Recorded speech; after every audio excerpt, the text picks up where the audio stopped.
Welcome to Common Mind. So today we are going to attempt the second part of first paper of 2016 CDS Elementary Mathematics from question number 51 to 100. Okay, so let's start.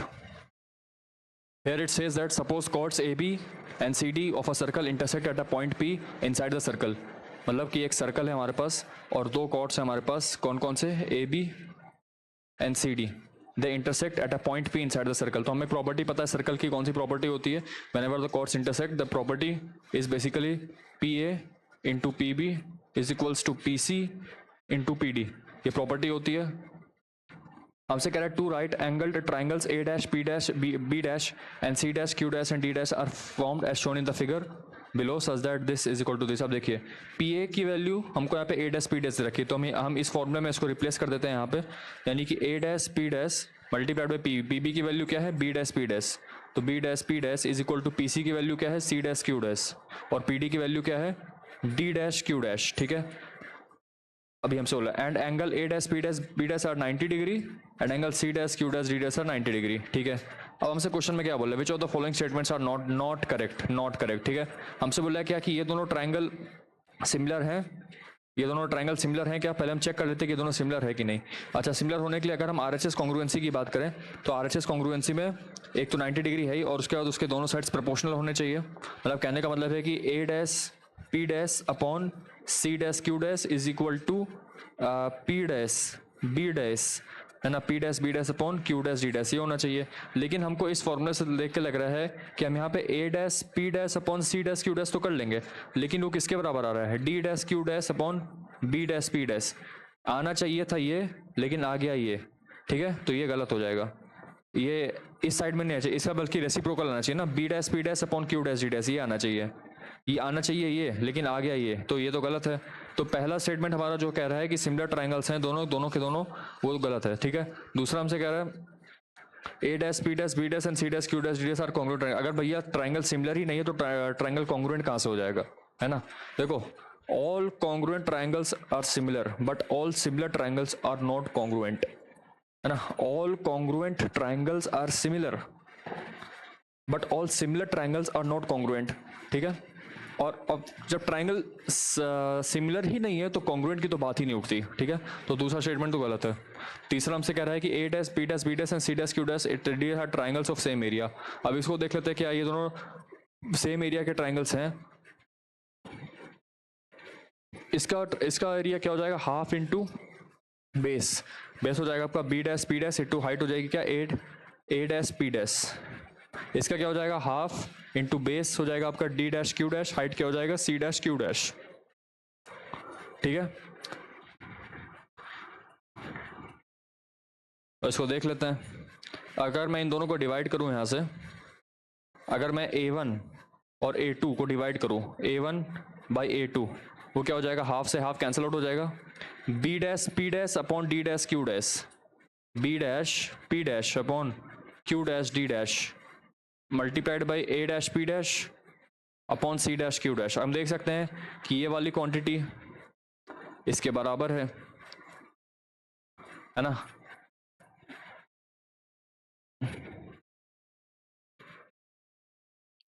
तो अब देखिए, अब ये B dash P dash upon Q dash D dash ये हो जाएगा. अब देखिए A dash P dash upon C dash Q dash की वैल्यू एक्चुअल में क्या गिवन है हमको, D dash Q dash upon B dash P dash, यानी कि ये दोनों कैंसिल आउट हो जाएंगे एक दूसरे से ना. A1 अपॉन A2 की जो वैल्यू है वो एक्चुअली में 1 आ जाएगी. सो A1 is equal to A2, यानी कि दोनों के जो दोनों एरिया है वो सेम है. नेक्स्ट हमसे कह रहा है कि A dash P dash B dash and C dash Q dash D dash are triangles of same perimeter. Same perimeter का क्या मतलब हो जाएगा, A dash P dash plus B dash B dash is equal sorry plus A dash B dash की value C dash Q dash plus Q dash D dash plus C dash D dash के बराबर है. तो क्या हमें conclude कर सकते हैं,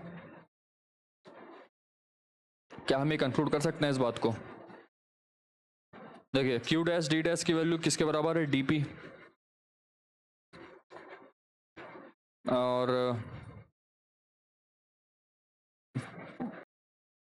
या फिर आप देखिए अगर सेम पेरीमीटर चाहिए तो सेम पेरीमीटर के लिए मेरे को उसके कॉरस्पॉन्डिंग साइड्स इक्वल चाहिए होंगी, लेकिन ये कॉरस्पॉन्डिंग साइड्स इसके किसी रेशियो में आ रहे हैं ना, this upon this is equal to this upon this, तो उसके रेशियो में आ रहे हैं, है ना। हमको क्या चाहिए कि हमको ये तीनों की तीनों साइड इक्वल चाहिए एक दूसरे से, लेकिन हमारे पास चूंकि सिमिलर ट्रायंगल्स है तो सिमिलर ट्रायंगल्स में हमें रेशियो में ही आ रहा है, ठीक है। तो रेशियो में आ रहा है, इस कारण से हम इसको ये नहीं बोल सकते कि ये दोनों के दोनों ट्रायंगल्स इक्वल पेरीमीटर के होंगे, तो हमारा ये वाला स्टेटमेंट भी रॉन्ग है, ठीक है। तो इस हिसाब से हमारा जो रॉन्ग स्टेटमेंट्स हैं वो हमारे 1, 2 एंड 4 ओनली हैं, ठीक है। तो ये थर्ड वाला सही है बिकॉज उन दोनों का एरिया सेम है। Suppose ABC is a triangle with AB of unit length,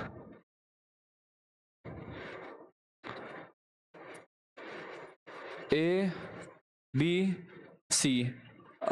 AB of unit length, that is 1. D and E are the points lying on AB and AC respectively, so that BC and DE are parallel.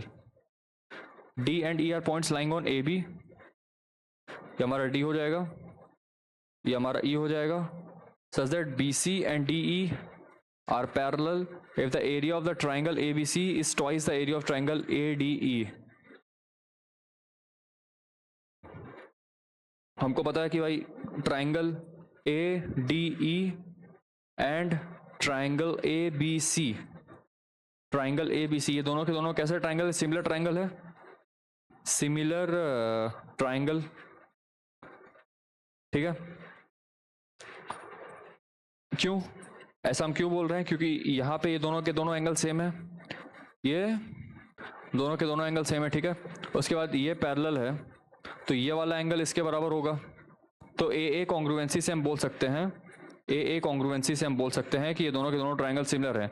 अब चूंकि दोनों के दोनों triangle similar हैं तो triangle ADE का area upon में triangle ABC का area is nothing but it is proportional to the ratio of the square of their sides, है ना, उनके साइड्स के स्क्वायर के रेशियो के प्रोपोर्शनल होता है।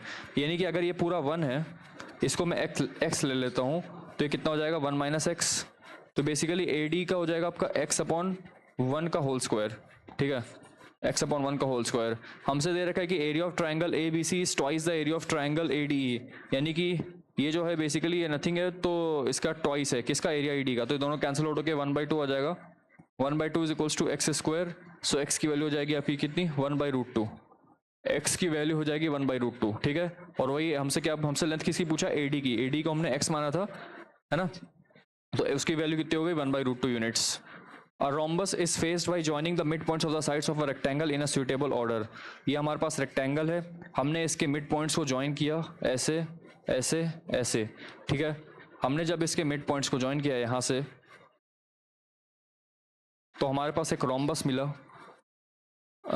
if the area of the rhombus is 2 square units then the area of the rectangle, तो देखिए अगर मैं यहाँ से ऐसे ड्रॉ करूँ, ये ऐसे, हमसे कह रहे हैं कि रोम्बस का एरिया 2 स्क्वायर यूनिट्स है, यानी कि उसके एक ट्राइंगल का एरिया 1/4 रहा होगा, उसके एक ट्राइंगल का जो एरिया है वो 1/4 रहा होगा, है ना। और सपोज मैंने रेक्टेंगल की लेंथ को मान लिया A और इसको मान लिया B, ठीक है। अब हमसे क्वेश्चन में ये कह रहा है कि रोम्बस के जो एरिया है वो 2 स्क्वायर यूनिट्स है, रोम्बस की जो एरिया है तो 2 है, तो इसका 1/4 होगा, सॉरी इसका 1/2 होगा, इसका 1/2 होगा, इसका 1/2 होगा, इसका 1/2 होगा, हर एक का 1/2 होगा, है ना, क्योंकि चारों के चारों ट्रायंगल सिमेट्री में है। तो जब इसका 2 है, या फिर आप ऐसे बोल सकते हो क्या,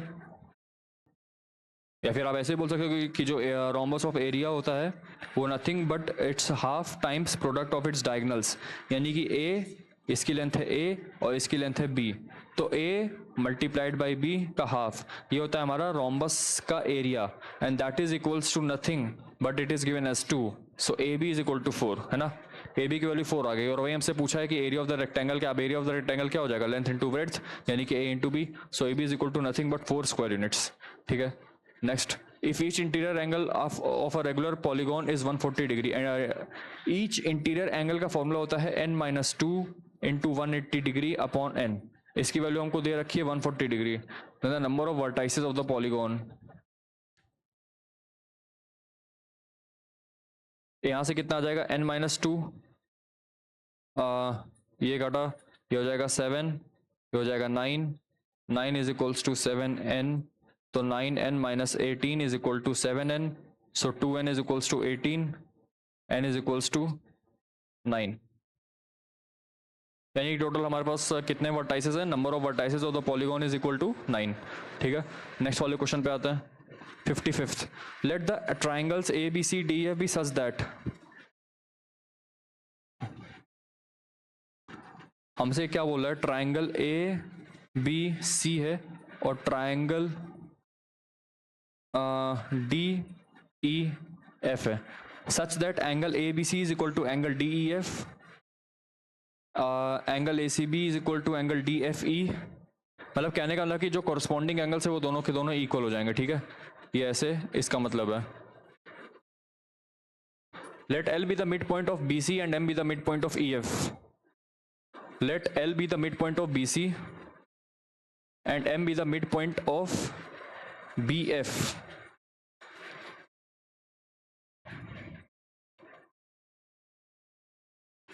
ठीक है, triangle ABL and DEM are similar. देख लेते हैं. हमसे कह रहा है कि triangle ABL and triangle DEM are similar. तो इसको पहले देख लेते हैं क्या होगा कि नहीं होगा. तो पहले हम इसको देखते हैं कि triangle A B C and triangle D E F में हमको पता है ना, अगर हम इस पूरे ओवरऑल ट्राइंगल को देखें तो अभी हम ये अनुमान लगा सकते हैं कि एंगल ए की वैल्यू एंगल डी के बराबर है, एंगल बी की वैल्यू एंगल ई के बराबर है. तो यहाँ से हम ए प्रॉपर्टी से प्रूव कर सकते हैं कि ये दोनों के दोनों ट्राइंगल सिमिलर है. यानी कि ट्राइंगल ए बी सी और ट्राइंगल डी ई एफ जो हमारे सिमिलर हो जाएंगे. अब ये सिमिलर हो जाएंगे तो उनके जो कॉरस्पॉन्डिंग साइड्स होगा उनका रेशियो भी उसी के रेशियो में होगा, है ना. A B upon D E is equal to B C upon E F. ठीक है, अब मैं क्या करूंगा, मैं यहाँ पे दोनों न्यूमरेटर और डिनोमिनेटर को दोनों को 2 से डिवाइड कर दूंगा. ठीक है, तो यहाँ क्या आ जाएगा, BC डिवाइड बाई 2 कितना, BC डिवाइड बाई 2 कितना हो जाएगा, BL, और EF डिवाइड बाई 2 कितना हो जाएगा, EM. तो हमने ये देख लिया कि AB upon DE is equal to BL upon EM, और प्लस एक चीज़ और कि एंगल B जो है, ये वाला एंगल, वो एंगल E के बराबर है.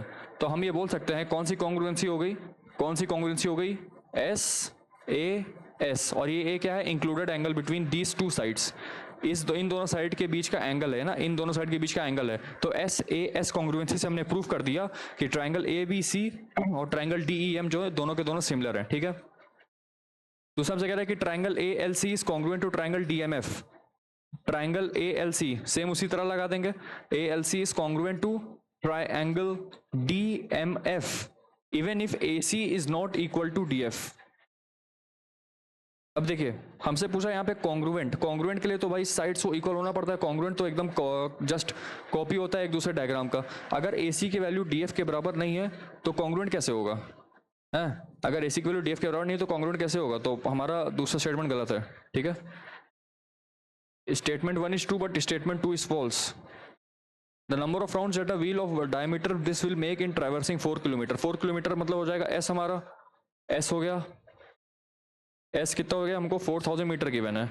नंबर ऑफ राउंड्स हमसे पूछा, डायमीटर हमको कितना दे रखा है, रेडियस कितना हो जाएगा इसका 7/22 मीटर.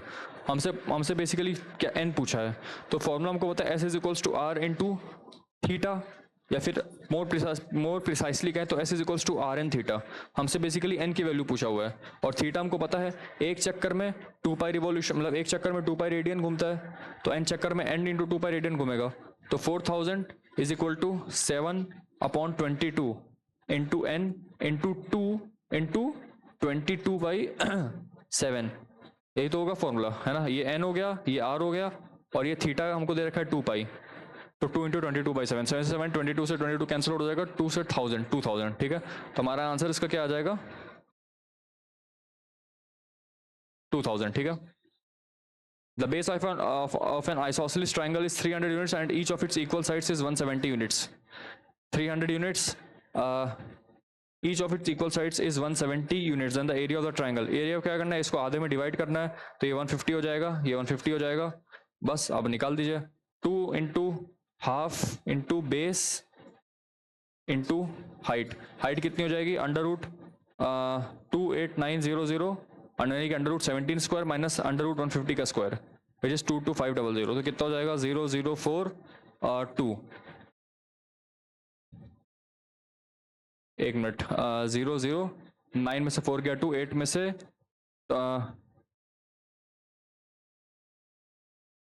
2 गया, तो कितना हो जाएगा 6, तो कितना हो गया हमारा 80 है ना, तो ये हमारा हो गया हाइट और ये हमारा हो गया बेस, तो मतलब 150 है बेस, हाइट है 80 और half into base into height हो जाएगा इस ट्राइंगल का एरिया, उसको 2 से मल्टीप्लाई कर देंगे तो पूरे ट्राइंगल का एरिया आ जाएगा, ठीक है। तो यहाँ से कैंसिल आउट करते हैं, कितना हो जाएगा 15 एट 120 होता है और ये 00, तो 12000 स्क्वायर यूनिट्स जो है इसका आंसर आ जाएगा। 4 equal discs are placed such that each one touches 2 others, if the area of the empty space enclosed by them is this square centimeter then the radius of each disk is, देखिए बहुत ही simple सवाल है, हमसे उस question में ये कह रहा है कि ये 4 डिस्क ऐसे रखी हुई हैं, ऐसे है ना, ये 4 डिस्क ऐसे रखी हुई हैं, हमसे पूछ रहा है कि if the area of empty space enclosed by them, यानी कि इस वाले स्पेस को, है ना, तो कुछ नहीं करना है, यहां से आपको स्क्वायर ड्रॉ करना है, ऐसे स्क्वायर, स्क्वायर की साइड क्या हो जाएगी, स्क्वायर की साइड हो जाएगी 2r, क्यों, क्योंकि ये r है, एक सर्कल का रेडियस r है, तो 2 सर्कल का रेडियस कितना हो जाएगा r। अच्छा, अब मैं क्या करूंगा, चूंकि ये रेडियस r है और एक क्वाड्रेंट ये रहा, एक क्वाड्रेंट ये रहा, एक क्वाड्रेंट ये रहा, एक क्वाड्रेंट ये रहा, 4 क्वाड्रेंट है, अगर 4 क्वाड्रेंट को मिला दे r रेडियस के तो एक सर्कल बनता है, तो इन चारों एरिया का, है ना, इस वाले एरिया का, ये वाला जो एरिया है, ये चारों अगर क्वाड्रेंट्स हम मिला दें एक साथ तो सर्कल बनेगा, और सर्कल का एरिया क्या होता है पाई r square with radius r, ठीक है।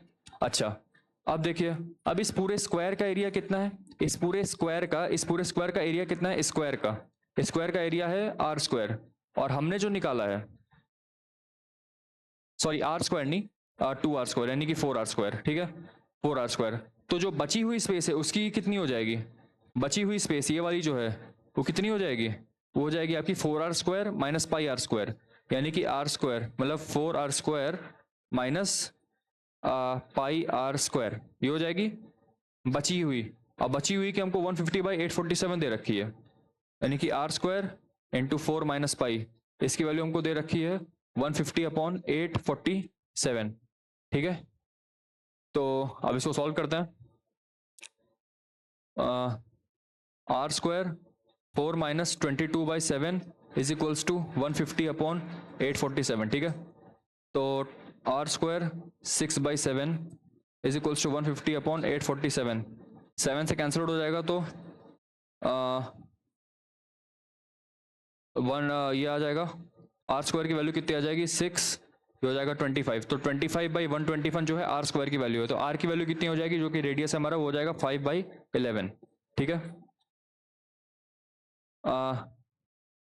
ABC and DEF are similar triangles if the ratio of the side AB to side DE, अगर हम बोले हैं कि ABC और DEF सिमिलर ट्राइंगल्स हैं, है ना, and the ratio of the side AB to side DE is this, then the ratio of the area of triangle ABC to that of the triangle DEF, अब area of triangle ABC upon area of triangle DEF is nothing but the ratio of the squares of their corresponding sides, यानी कि इनका स्क्वायर। अब A B upon D E का value हमको ये दे रखा है √2 + 1 अपॉन √3, तो इसका स्क्वायर कितना हो जाएगा 3 plus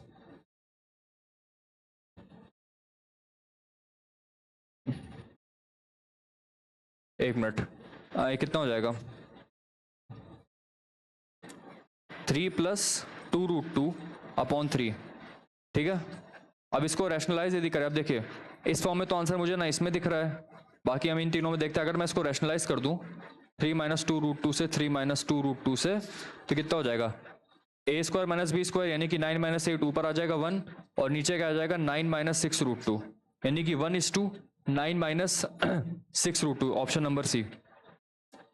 A tangent is drawn from an external point O to a circle of radius 3 at P, एक सर्कल है, पॉइंट P है, पॉइंट एक्सटर्नल पॉइंट O है, सर्कल का रेडियस 3 यूनिट्स है, यहाँ से O पॉइंट से हमने टेंजेंट डाला सर्कल पे जो कि P पे आके मिला, और ये हमारा सेंटर है, ये परपेंडिकुलर है 90 डिग्री, ये है 3 ठीक है। हमसे पूछा है कि साइन थीटा का वैल्यू बताओ, ठीक है। हमसे साइन थीटा का वैल्यू पूछा है। साइन थीटा की वैल्यू पाने के लिए हमें परपेंडिकुलर अपॉन हाइपोटेनस हमको CO चाहिए होगा। अब CO की वैल्यू कितनी आ जाएगी, ये वैल्यू हमको 3 गिवन है, ये वैल्यू हमको 4 गिवन है, और हमको पता है कि सेंटर से जब भी हम डालते हैं टेंजेंट तो परपेंडिकुलर होता है, तो ये कितना हो जाएगा 5। साइन थीटा की वैल्यू कितनी आ जाएगी 3/5। A square is inscribed in a right angle triangle with legs P and Q and has a common right angle with the triangle। एक right angle triangle है जहां पे हमने स्क्वायर इंस्क्राइब किया हुआ है ऐसे, ठीक है, and has a common right angle with the triangle, the diagonal of the square is given by. हमसे पूछा है कि डायगोनल ऑफ द स्क्वायर कैसे निकालेंगे, ठीक है। एक काम करते हैं, फिगर यहाँ बना लेते हैं ताकि ज़्यादा स्पेस रहे हमारे पास उसको करने के लिए। एक राइट एंगल्ड ट्राइंगल है, यहाँ पे हमने स्क्वायर लगाया। सपोज जो स्क्वायर का साइड है वो है A, तो ये कितना हो जाएगा P माइनस A, ये है A, और हमको दूसरी लेग दे रखी Q, तो ये कितना हो जाएगा Q माइनस A, ठीक है। अच्छा, अब हम क्या करेंगे, हम जो है A1 A2 A3 यानी कि A1 plus A2 plus A3 is nothing but this whole area of right angle triangle, यानी कि half times PQ,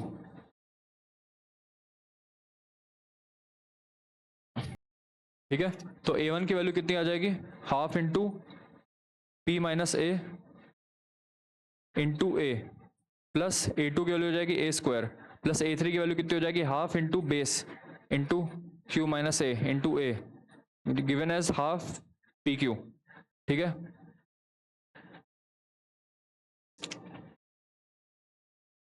PA/2 minus A square by 2 plus A square plus QA/2 minus A square by 2, यहाँ से cancel out हो जाएगा, is equals to half times PQ, ठीक है। Diagonal of the square क्या होता है, √2a, है ना, यानी कि √2a, हमको √2a निकालना है। यहां से हम देख सकते हैं कि अगर मैं a कॉमन लूंगा तो P/2 P plus Q by 2 is equals to half PQ, 2 से 2 कैंसिल आउट हो जाएगा, तो a की वैल्यू आ जाएगी PQ by P plus Q, a की वैल्यू आ जाएगी PQ by P plus Q। लेकिन हमको निकालना क्या है, डायगोनल ऑफ द स्क्वायर, उसकी लेंथ होती है √2 टाइम्स a, तो यहाँ पे बस √2 लगा देना है, वही आपका डायगोनल आ जाएगा, तो √2 PQ upon P plus Q, option number C, ठीक है। अब देखिए ये तो बहुत स्टैंडर्ड सवाल है, हम क्या करते हैं यहाँ पे दोनों साइड स्क्वायर कर देते हैं, ठीक है, दोनों साइड स्क्वायर कर देंगे और दोनों को फिर ऐड कर देंगे, तो आपके पास हो जाएगा x square upon A square plus y square upon B square tan square theta plus 2 times XY AB tan theta is equals to 1। ये पहला इक्वेशन आ गया।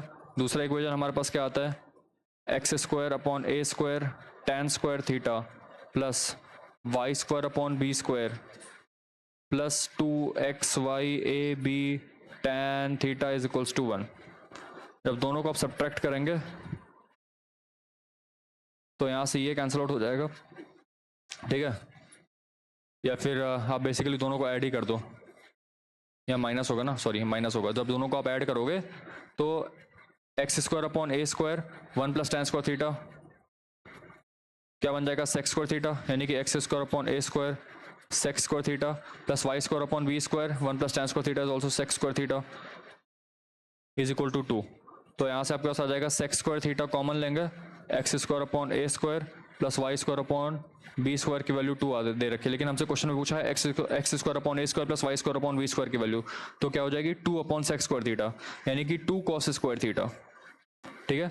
आंसर क्या हो जाएगा 2 cos स्क्वायर थीटा, ठीक है।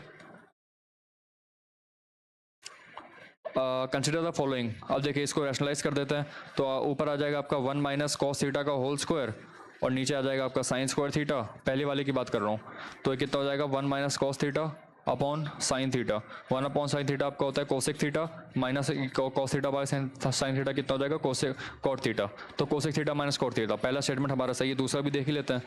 अगर हम इसको रैशनलाइज करूंगा तो आपके पास ऊपर आ जाएगा 1 प्लस कॉस थीटा का होल स्क्वायर का अंडर रूट अपॉन नीचे आ जाएगा आपका साइन स्क्वायर थीटा। ठीक है, तो यहाँ पे आपके पास आ जाएगा 1 plus cos theta upon sine theta.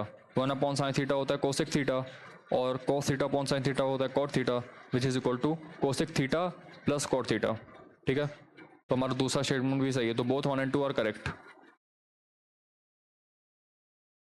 If P is equal to this and Q is equal to this, then what is the value of this? कुछ नहीं करना है, पी स्क्वायर निकाल देते हैं, या फिर पहले पी को सॉल्व कर लेते हैं। ये आपका आ जाएगा क्या, cot theta plus tan theta क्या होता है, cos theta upon sine theta plus sine theta upon cos theta, यानी कि 1 upon sine theta cos theta ये होता है। क्यू की value 1 upon cos theta minus cos theta, यानी कि 1 minus cos square theta upon cos theta, which is nothing but sin square theta upon cos theta।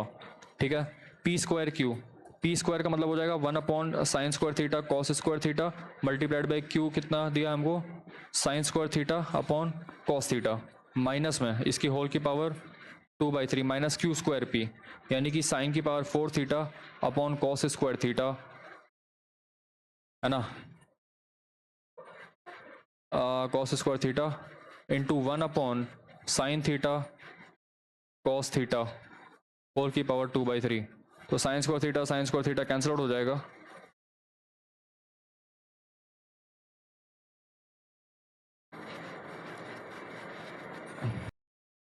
तो ये कितना हो जाएगा, ये आपका हो जाएगा 1 अपॉन कॉस क्यूब थीटा, यानी कि सेक क्यूब थीटा की पावर 2/3 माइनस यहाँ से कटेगा साइन की power 4 theta sine cube theta by cos cube theta कितना हो जाएगा टैन क्यूब थीटा, यानी कि टैन क्यूब थीटा की पावर 2/3, यानी कि sec square theta minus tan square theta, इसकी वैल्यू कितनी होती है 1। 2 observers are stationed due north of a tower of height x metre. ये हमारा टावर है हाइट x मीटर का, नॉर्थ, सपोज हम इस डायरेक्शन में नॉर्थ मान लेते हैं for just clear reference, at a distance station at a north due north of a tower of height x metre at a distance of y metre from each other.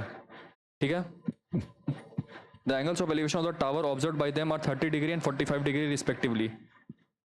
यहाँ से एक observer खड़ा हुआ है 45 degree दिखाई दे रहा है, यहाँ से एक ऑब्जर्वर खड़ा हुआ है उसको 30 डिग्री दिखाई दे रहा है, at a distance of y metre from each other, y metre from each other, यानी कि इन दोनों के बीच की डिस्टेंस y है, x बाई y हमसे पूछा हुआ है कि इसकी वैल्यू बता दो कितनी होगी। सॉल्व कर लेते हैं इसको, हाइट्स एंड डिस्टेंसेस का सवाल है, ज़्यादा कठिन सवाल नहीं होते हैं ये। tan 45 अगर मैं इसको b बोलता हूँ फॉर एग्जांपल, तो tan 45 की वैल्यू हो जाएगी 1, so x will be equal to b। tan 30 की वैल्यू हो जाती है 1/√3, 1/√3 is equal to x upon y plus b, यानी कि y plus x। Okay, so √3 is y plus x upon y plus x upon x, that means √3 minus 1 is equals to y upon x, लेकिन हमसे x by y का ratio पूछा है, that is equal to √3 plus 1। अब √3 plus 1 ऊपर जाएगा और यहाँ पे √3 प्लस 1 से रैशनलाइज करेंगे हम लोग, √3 प्लस 1 ऊपर गया, ये कितना हो जाएगा 2, हमारा आंसर क्या हो जाएगा 65 का 2। ठीक है, सॉरी 65 का आंसर क्या हो जाएगा ऑप्शन नंबर सी। इस पे आते हैं, अब देखिए ये हमको दिया हुआ है cos square theta minus this, तो cos square theta minus 3 cos theta plus 2 is equals to sine square theta को मैं लिख सकता हूँ 1 माइनस कॉस स्क्वायर थीटा उधर जाएगा तो आ जाएगा 2 cos square theta minus 3 cos theta plus 1 equal to 0, ये एक्सप्रेशन आया हमारे पास। ठीक है, इसको सॉल्व करेंगे तो कितना आ जाएगा 2 cos square theta minus 2 cos theta minus cos theta plus 1 equal to 0, 2 cos theta यहाँ से कॉमन लेंगे तो आ जाएगा cos theta minus 1 cos theta minus 1 equal to 0। तो एक कॉस थीटा की वैल्यू आपके पास 1/2 आ जाएगी और एक कॉस थीटा की वैल्यू आपके पास 1 आ जाएगी। ठीक है, अब हमसे क्वेश्चन में ये कह रहा है कि थीटा की वैल्यू 0 से π/2 के बीच लाई कर रही है। ठीक है, then which of the following is are correct, there are 2 values of theta satisfying the above equation, there are two values of theta satisfying the above equation. अब देखिए यहाँ पे गलती क्या होती है, अगर इसका थीटा देखे तो कितना आ जाएगा π/3 और इसका थीटा देखे तो कितना आ जाएगा 0, ठीक है 0। अब कैंडिडेट ये देख के चेक करेंगे कि देखो हमारे पास दो वैल्यूज ऑफ थीटा आ रही जो इस इक्वेशन को सेटिस्फाई कर रही हैं, ठीक है, तो तुरंत इसको ट्रू मान लेंगे, लेकिन ये नहीं है। क्यों? क्योंकि यहाँ पे डिनोमिनेटर में मेरा साइन स्क्वायर थीटा गिवन है, डिनोमिनेटर में मेरा साइन स्क्वायर थीटा गिवन है, और इस साइन स्क्वायर थीटा के चलते साइन थीटा की वैल्यू 0 नहीं हो सकती, इसलिए थीटा की वैल्यू 0 नहीं होगी, ठीक है, थीटा की वैल्यू 0 नहीं होगी, दैट्स ऑल। हाँ, भले ही हमारे पास दो वैल्यूज आ गई हो, लेकिन यहाँ पे 0, क्योंकि अगर हम 0 लेंगे यहाँ पे तो ये वैल्यू नॉट डिफाइंड हो जाएगी, that will be not equal to 1, therefore theta is not equal to 0 obviously. तो हमारा ये वाला गया, तो हमारे पास सिर्फ एक वैल्यू आएगी ना कि दो वैल्यू। पहला स्टेटमेंट गलत है। दूसरा हमसे कह रहे theta is equal to 60 degree satisfied by the above equation. देखिए एक थीटा हमारे पास और आया था π/3 दैट इज 60 डिग्री, सो हमारा ऑप्शन नंबर 2 यहाँ पे सही है, so only 2 only is the correct. Triangle if a minus B की वैल्यू π/2 है, यदि a माइनस बी की वैल्यू 90 डिग्री दे रखी है तो a plus B plus C की वैल्यू कितनी हो जाएगी 180 डिग्री, तो यहाँ से कैंसिल आउट हो जाएगा, तो आ जाएगा 2a प्लस सी की वैल्यू कितनी हो जाएगी 270 डिग्री, ठीक है।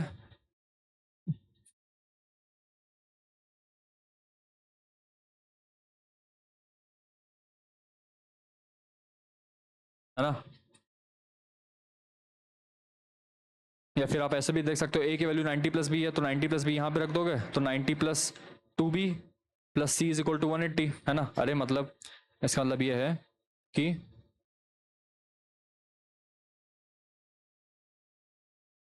आप क्या करो, आप यहां से a को 90 प्लस बी यहाँ पे रख दो, तो क्या हो जाएगा 90 प्लस 2b प्लस सी की वैल्यू 180 आ जाएगी। तो जो हमसे क्वेश्चन पूछा c प्लस 2b, तो यही तो पूछा c प्लस 2b, उसकी वैल्यू कितनी हो जाएगी 90 डिग्री, तो आंसर क्या आ जाएगा इसका π/2। Which of the following is correct in respect of the equation. देखिए जब भी इस प्रकार का सवाल आएगा रीना है तो इसको tan स्क्वायर थीटा के सब्जेक्ट में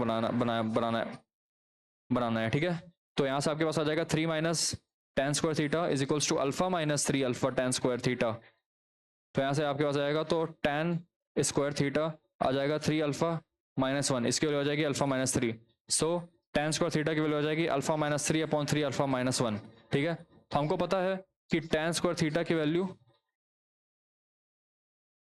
tan स्क्वायर थीटा की जो वैल्यू है वो ग्रेटर देन 0 होगी। तो देखिए अब यहाँ पे भी हम देख सकते हैं, यहाँ पे अल्फा जो है वो डिनोमिनेटर में आ रहा है, और डिनोमिनेटर की वैल्यू हमेशा कभी भी 0 नहीं हो सकती, तो अल्फा की वैल्यू 1/3 नहीं होगी, ठीक है। अब tan square theta greater than equal to 0 है, तो alpha minus 3 upon 3 alpha minus 1 भी ग्रेटर देन इक्वल टू 0 होना चाहिए, ठीक है। यानी कि alpha minus 3 into 3 alpha minus 1 भी हमारा ग्रेटर देन इक्वल टू 0 होना चाहिए, यानी कि अल्फा की वैल्यू 1/3 और 3, अगर ये ग्रेटर देन इक्वल टू 0 है तो ऑब्वियसली अल्फा की वैल्यू माइनस इन्फिनिटी से 1/3 और 3 से इन्फिनिटी लाई करेगी, लेकिन अल्फा की वैल्यू 1/3 नहीं होनी चाहिए। क्यों? क्योंकि उससे फंक्शन ये वाला अनडिफाइंड बन सकता है, उसे वाला फंक्शन जो है अनडिफाइंड बन सकता है, राइट। सो अल्फा की वैल्यू 1/3 नहीं होगी, लेकिन 3 होगी, 3 को लेके चल सकती है, यानी कि 3 इंक्लूडेड है और 1/3 एक्सक्लूडेड है। ऑप्शन नंबर सी जो है मेरा करेक्ट आंसर हो जाएगा। ऑप्शन नंबर बी इसलिए नहीं क्योंकि यहाँ पे इन्होंने 1/3 को भी इंक्लूडेड ले रखा है, तो ये गलत है, 1/3 को नहीं ले सकते। हमसे क्वेश्चन में ये कह रहा है there are 5 lines in a plane no two of which are parallel the maximum number of points in which they can intersect. देखिए बहुत ही सिंपल सवाल है, अगर एक लाइन होती है तो कोई भी पॉइंट पे इंटरसेक्ट नहीं करती, 2 लाइन होती है तो 1 पे करती है, 3 लाइन होती है तो 2 पे करती है, ठीक है। अब देखिए जैसे 4 लाइन होगी वो कितने पे करेगी, 1 2 3, 1 2 3, ठीक है। देखिए जब 2 लाइन्स होती है तब 1 पे करते हैं, जब 3 लाइन्स होती हैं तो 1 + 2 हो जाता है, जब 4 लाइन्स होती हैं तो 1 + 2 + 3 हो जाता है, और जब हमसे क्वेश्चन में पूछा है 5 लाइन्स हैं तो 5 लाइन क्या हो जाएगा 1 + 2 + 3 + 4, यानी कि अगर n लाइन्स हैं तो n-1 का सम करना है बस, तो 1 + 2 + 3 + 4 कितना हो जाएगा 10। अगर आपको इससे भी नहीं समझ में आ रहा है तो आप डायग्रामेटिकली दिखा भी सकते हैं, एक लाइन ये रही, दूसरी लाइन ये रही, तीसरी लाइन हमसे बेसिकली मैक्सिमम नंबर पूछ रहा है मैं तो इसको ऐसे भी ले जा सकता हूँ, लेकिन मैं ऐसा नहीं ले जाऊंगा। क्यों? क्योंकि यहाँ पे सिर्फ एक ही बार कट कर रहा है, लेकिन मुझे मैक्सिमम नंबर निकालना है, तो मैक्सिमम में ये 2 बार इसको कट कर सकता है। फिर से जो चौथी लाइन जाएगी वो ऐसे जा सकती है, ऐसे। तो 1 2 3 4 5 6, अभी तक 6 पॉइंट हो गए। अब जो 5वीं लाइन आएगी वो सबको काटेगी, ठीक है। ये देखिए ऐसे 1 2 3 4, 1 2 3 4, 4 जगह काट दी, और पहले से 6 जगह कटा हुआ था, तो 6 + 4 = 10 नंबर पॉइंट्स हो गए हमारे पास, ठीक है। Consider a circle with centre at O and radius 7 centimetre, ठीक है। Consider a circle with centre at O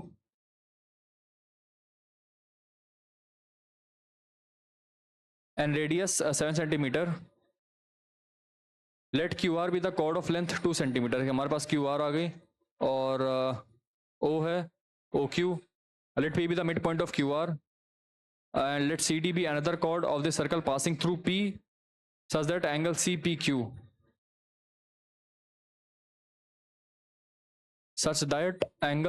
CPQ is acute.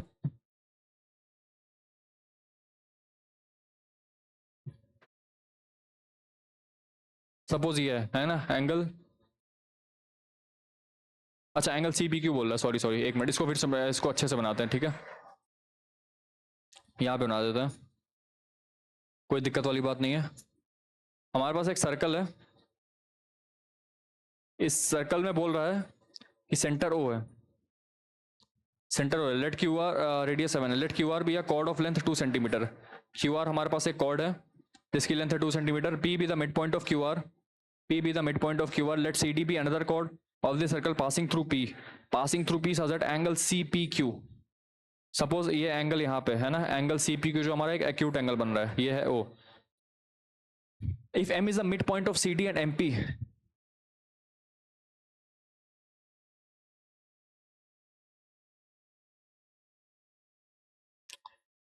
Basically थोड़ा सा कॉम्प्लेक्स क्वेश्चन है। इस कॉम्प्लेक्स क्वेश्चन को करने के लिए हम क्या करते हैं, हम इसको नीचे सॉल्व कर लेते हैं, ठीक है।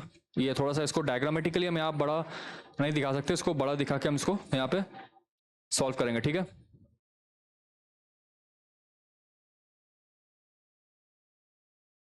देखिए क्वेश्चन में हमारे पास एक गिवन था कि एक सर्कल है बड़ा सा, तो बड़ा सा सर्कल बना लेते हैं ऐसे, ठीक है।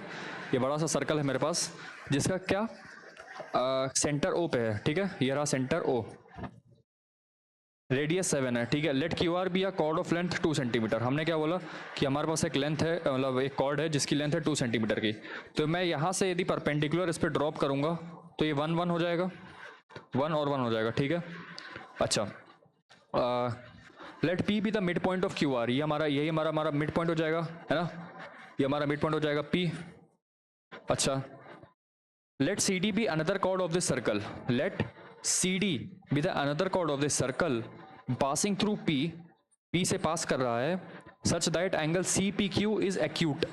अगर एंगल CPQ को एक्यूट होना है तो ऑब्वियसली ये कुछ ऐसे, ये आपका जो कॉर्ड है ये कुछ ऐसे जा रहा होगा, है ना। ये हमारा कॉर्ड CD है और एंगल CPQ हमारा एक्यूट है, ठीक है, और ये P से पास कर रहा है। और क्या बोल रहा है हमसे, if M is the mid point of CD, यानी कि इस कॉर्ड का जो मिड पॉइंट है वो यहाँ पे कहीं है M, ठीक है। And MP is equal to √24, MP की जो वैल्यू है वो मेरे को √24 दे रखी है, ठीक है।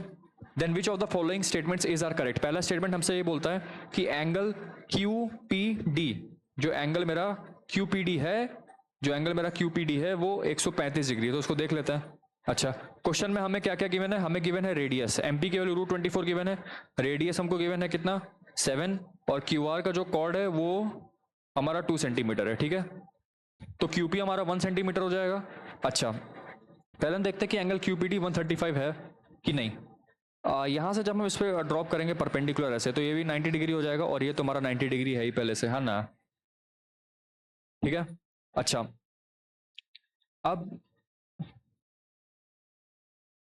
अगर हमको एंगल QPD निकालना है तो उसके लिए हमको ये वाला एंगल निकालना पड़ेगा। अगर हम ये वाला एंगल निकाल देंगे, ये वाला फॉर एग्जांपल ये एंगल हम निकाल दें, तो हम उसको 180 से सब्ट्रैक्ट करके निकाल सकते हैं, है ना। तो हम क्या करेंगे, हम यहाँ पे एक लाइन ज्वाइन कर लेते हैं ऐसे, और ये एंगल 90 डिग्री हो गया, ये एंगल 90 डिग्री हो गया। एमपी की वैल्यू √24 है, मैं ट्राइंगल ओ एम पी को बना देता हूँ यहाँ पे, ठीक है। ओ क्यू की वैल्यू कितनी है 7, जो हमारा रेडियस है ओ क्यू, और क्यूपी की वैल्यू 1 है, तो ओपी की वैल्यू कितनी हो जाएगी? अगर ट्राइंगल ओ क्यू पी में देखें, ये ट्राइंगल ओ, ये क्यू, ये पी, ओ क्यू की वैल्यू 7 है, ओपी क्यूपी की वैल्यू 1 है, तो ओपी की वैल्यू कितनी हो जाएगी? √48। √48 को मैं लिख सकता हूँ क्या, 16 3 यानी कि 4√3, या बार 4√3 हो जाएगा, ठीक है। अच्छा, अब जब मेरा ये 4√3 हो गया, अब इस वाले ट्राइंगल पे फोकस करिएगा। कौन सा? ट्राइंगल ओ, ट्राइंगल एम और ट्राइंगल पी पे, ठीक है। ट्राइंगल ओ एम पी पे, उसके लिए हमारे पास ओपी आ चुका है 4√3, एमपी ऑलरेडी हमको दे रखा है कितना, √24, तो ओ एम कितना हो जाएगा? ये हमारा हो जाएगा कितना, 48, है ना। 48 minus 24 which is equal to 24, यानी कि ये भी तो हमारा √24 हो गया। जो हमारा ओ एम है वो भी हमारा √24 हो जाएगा। अच्छा, अब देखिएगा,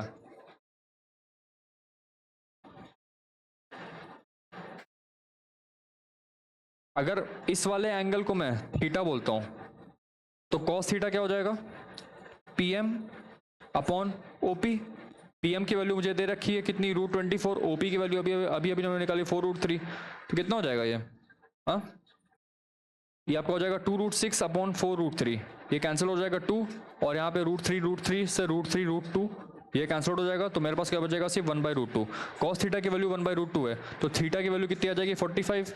अब थीटा ये वाली 45 आ गई, तो ये वाली भी 45 होगी, और ये वाली 45 आ गई, तो जो ये वाला एंगल होगा वो कितना होगा? 135 डिग्री, है ना। तो एंगल क्यू पी डी जो है हमारा, वो कितना आ गया? 135 डिग्री। पहला स्टेटमेंट हमारा बिल्कुल सही है, ठीक है।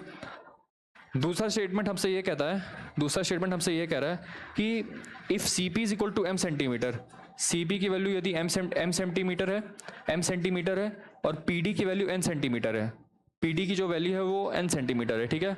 Then M N N are the roots of the quadratic equation x² minus 10x plus 1 equal to 0, ठीक है। x² minus 10x plus 1 equal to 0 के क्वाड्रेटिक रूट्स हैं कौन कौन से? m और n, ठीक है। तो हम देख लेते हैं, यहां से हम देखें तो m प्लस n की वैल्यू जो है, m प्लस n की जो वैल्यू है वो 10 आ रही है, और mn की वैल्यू है 1 आ रही है, ठीक है। तो हमें m, अगर हम cp की वैल्यू निकालें, ठीक है, cp की वैल्यू निकालने के लिए हमको cm पता होना चाहिए और mp पता होना चाहिए, और cm की वैल्यू md के बराबर होती है, m इज इक्वल टू, है ना, cm की वैल्यू हमारी किसके बराबर होती है? md।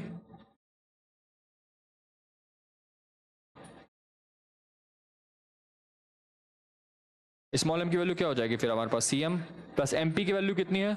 mp की वैल्यू √24 है, ठीक है। अच्छा, pd, अब देखिएगा ध्यान से, अब मैं क्या करूंगा, मैं यहां से एक ड्रॉ करूंगा ऐसे, जिसकी लेंथ है 7, ये रेडियस है हमारा, ठीक है, और OM की वैल्यू कितनी है? √24 इस वाले ट्राइंगल से। तो ट्राइंगल ओ, है ना, ये लो जो ट्राइंगल है, ट्राइंगल ओ एम डी, इसकी वैल्यू 7 है, इसकी वैल्यू √24 है, तो ये कितनी हो जाएगी? 5। MD की जो वैल्यू है कितनी हो जाएगी? 5, ठीक है। MD में क्या क्या आता है? MP प्लस PD, PD की वैल्यू n है, MP की वैल्यू √24 है, और MD की वैल्यू 5 है, तो n की वैल्यू कितनी हो जाएगी? 5 माइनस √24, ठीक है। और फिर MD की वैल्यू 5 आ चुकी है, तो CM की वैल्यू भी 5 आ जाएगी, तो यहाँ से M की वैल्यू कितनी आ जाएगी? 5 प्लस √24, M की वैल्यू हो गई 5 प्लस √24, और n की वैल्यू हो गई 5 माइनस √24, ठीक है। तो जब हम दोनों को ऐड करेंगे तो ऑब्वियसली हमारे पास 10 आ जाएगा, और जब हम दोनों का प्रोडक्ट लेंगे तो 25 माइनस 24 1 आ जाएगा, तो ऑब्वियसली हमारे पास m और n की यही वैल्यूज आ रही हैं, और ये दोनों के दोनों जो हैं इस वाले क्वाड्रेटिक इक्वेशन के रूट्स हैं, क्योंकि हमने इससे पता कर लिया, ठीक है। और चाहे तो आप इसके रूट्स भी निकाल दो, कितने हो जाएंगे? 10 plus minus under root B square minus 4/2, 100 minus 4 होता है 96, 96 होता है 4 इंटू 24, है ना। तो 2 बाहर आ जाएगा, 2 से 2 कैंसिल आउट हो जाएगा, तो 5 प्लस माइनस रूट 24 मेरे पास बचेगा, और वही हमारे पास इसके 2 रूट्स आ गए, ठीक है।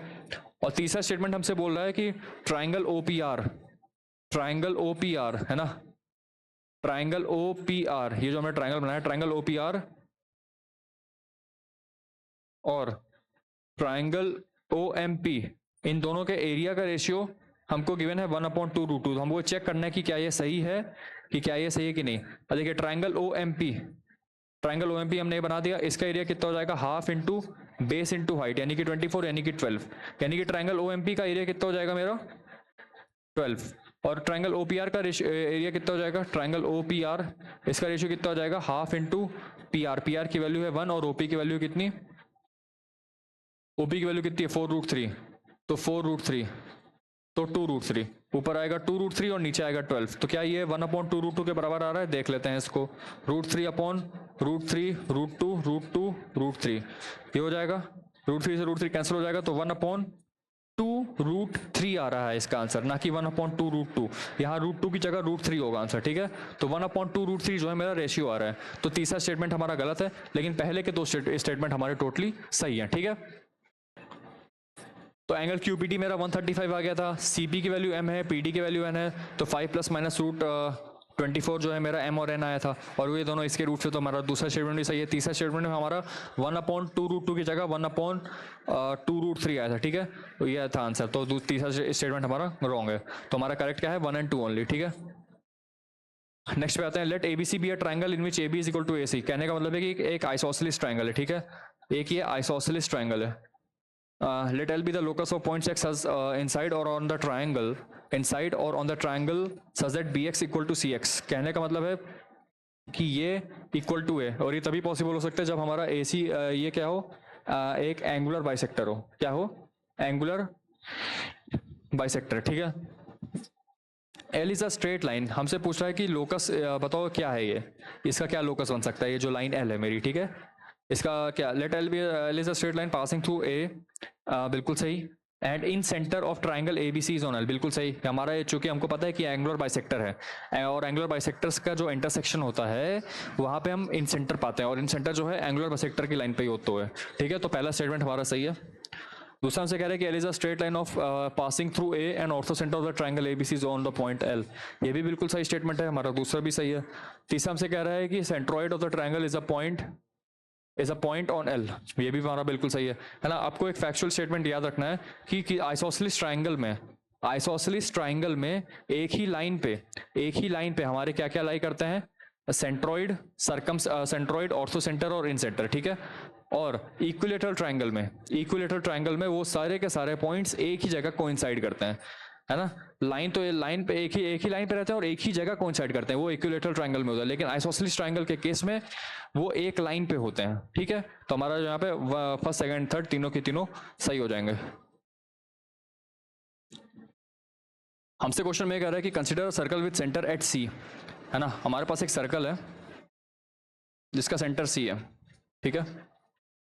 अच्छा, let OP and OQ denote respectively the tangents to the circle drawn from a point O outside the circle, यहां से एक सर्कल ड्रॉ किया हमने,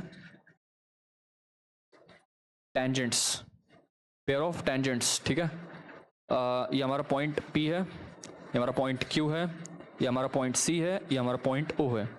let R be a point on OP, and S be a point on OQ, such that OR into SQ, देखो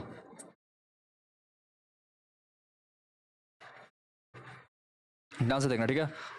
late R be a point on OP and S be a point on OQ such that this, ये हमको given है, which of the following statements are correct।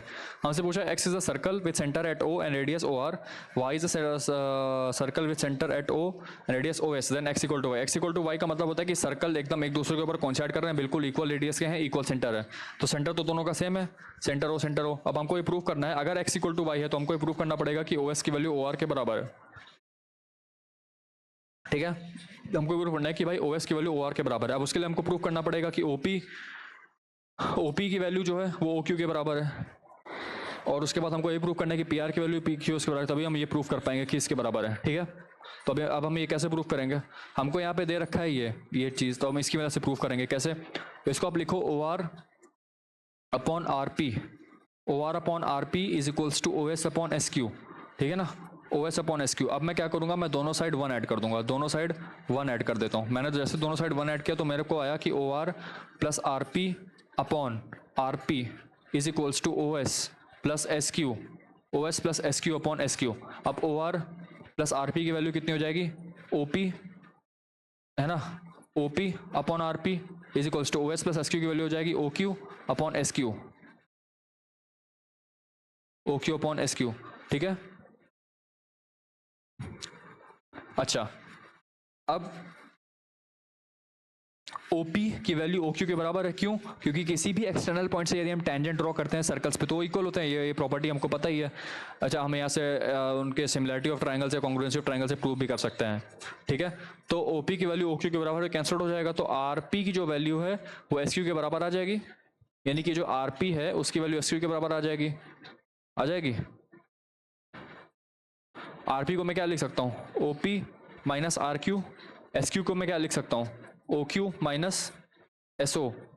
अब देखिए हमको पता है कि OP की वैल्यू OQ के बराबर है तो कैंसिल हो जाएगा, तो यहाँ से OR की वैल्यू OS के बराबर आ गई, और ये हमको प्रूफ करना था, हमने प्रूफ कर दिया OR की वैल्यू OS के बराबर आ गई। और जैसे ही OR की वैल्यू OS के बराबर आ गई हमने प्रूफ कर दिया कि भैया x इक्वल टू वाई, यानी कि सर्कल्स दोनों एक दूसरे के इक्वल हैं। सर्कल्स के इक्वल होने का मतलब होता है उनका रेडियस इक्वल होना प्लस उनका सेंटर भी इक्वल होना। सेंटर दोनों का O था, बस हमको प्रूव करना कि जो रेडियस OR था और रेडियस OS था वो दोनों इक्वल हो जाए, तब जाके सर्कल दोनों इक्वल हो जाएंगे, तो हमने प्रूव कर दिया।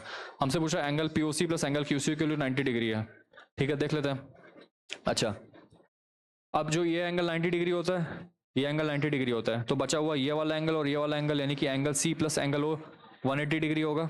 अब जब मैं यहाँ से एक लाइन खींचता हूँ ऐसे, तो मुझे पता है कि ये वाली लाइन क्या होती है? एंगुलर बाइसेक्टर होती है, इसको भी बाइसेक्ट करेगी, इसको भी बाइसेक्ट करेगी। तो जो अब हमसे क्वेश्चन में पूछ रहा है एंगल POC, तो यानी कि एंगल POC कौन सा एंगल हो जाएगा? एंगल POC यानी कि ये वाला एंगल, और एंगल हमसे दूसरा कौन सा पूछ रहा है? एंगल QCO, एंगल QCO यानी कि ये वाला एंगल। तो दोनों के दोनों एंगल क्या है? या एंगल C और एंगल O के आधे हैं।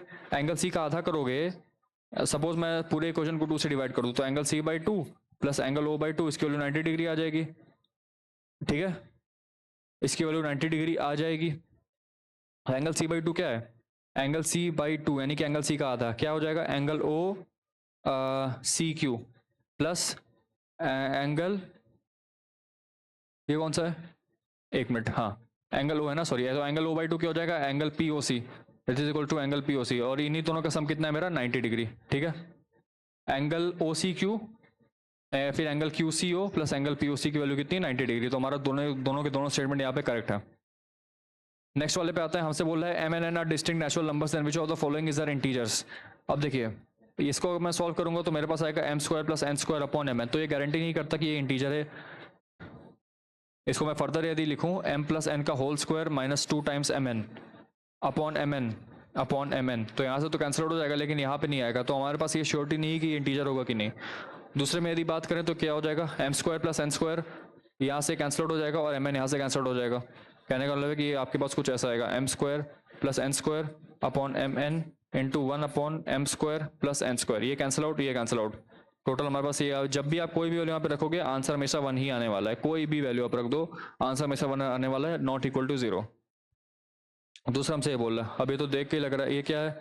ये basically 1 upon m² upon mn है, यानी कि जो ये टर्म दिया हुआ था जस्ट उसका रेसिप्रोकल कर दिया इन्होंने। तो भैया तुम चाहे रेसिप्रोकल करो, तुम चाहे कुछ और करो, वो हमेशा वो कभी एक इंटीजर आएगा ही नहीं जब तक कि वो इस फॉर्म में ना आए। बस सेकंड वाला एक इंटीजर आएगा, बिकॉज वो ऑलवेज हर किसी केस में वो आंसर 1 ही देगा, ठीक है। तो हमारा जो करेक्ट आंसर हो जाएगा वो सिर्फ हो जाएगा 2 ओनली, ठीक है। नेक्स्ट वाले सवाल पे आता है। Outside a meeting room, Madhukar was told by a person that each meeting takes place after this hours. The last minute has been over and just 45 minutes ago and the next meeting will take place at 2 p.m. हर इतने घंटे पे meeting हो रही है। The last meeting has been over just 45 minutes ago and the next meeting will take place at 2.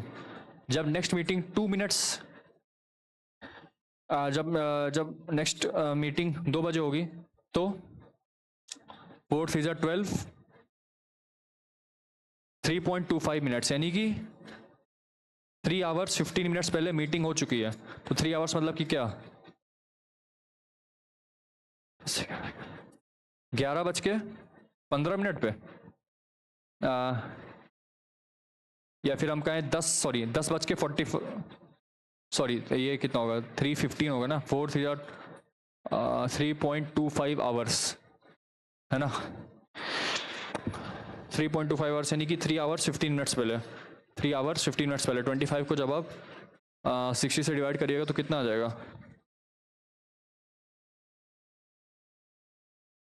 मतलब वही कि 3 hours 15 minutes हो जाएगा। मतलब इसको अगर ऐसे लिखें 3 1/4 आवर, तो 3 आवर्स और 1/4 आवर मतलब कि 60 मिनट्स 15 मिनट्स, यानी कि 10:45 वो एक ऐसा टाइम हो रहा था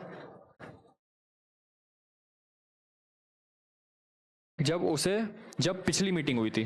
ठीक है, अब हमसे ये बोल रहा है कि मधुकर को इन्फॉर्म किया गया the meeting has been over just 45 minutes ago, यानी कि अगर हम इसमें 45 जोड़ दें और 45 मिनट और आगे कर दें तब जाके मधुकर को वो इन्फॉर्मेशन मिली थी, है ना। मधुकर को इन्फॉर्मेशन इसके 45 मिनट बाद मिली, तो इसका 45 मिनट कब आएगा, 11:45 होगा, 11:45 होगा 1 घंटे बाद। अब इसमें से आधा, इसमें से 15 मिनट माइनस कर देंगे तो बेसिकली 45 मिनट का टाइम हो जाएगा, तो कितना हो जाएगा 11:30, तो 11:30 पे उसको ये इन्फॉर्मेशन मिली। ठीक है, नेक्स्ट वाले सवाल पे आते हैं। The expenditure of a household is in certain month is this on education, food, shopping, rest on personal care. What percentage of expenditure spent on personal care? तो 8,000, 2,000, 10,800, 10,800 में 6,000 ऐड करेंगे तो 16,800, 16,500, 16,500 20,000 माइनस 16,500 कितना हो जाएगा, 3,500 अपॉन में 20,000 इंटू 100, तो ये हमारा एक्सपेंडिचर हो जाएगा किसका, पर्सनल केयर का। कुछ नहीं करना है, सिर्फ पर्सनल केयर पे एक्सपेंडिचर निकालना है अपॉन टोटल एक्सपेंडिचर इंटू 100। ठीक है, तो 2/7 कितना हो जाएगा, 17.5,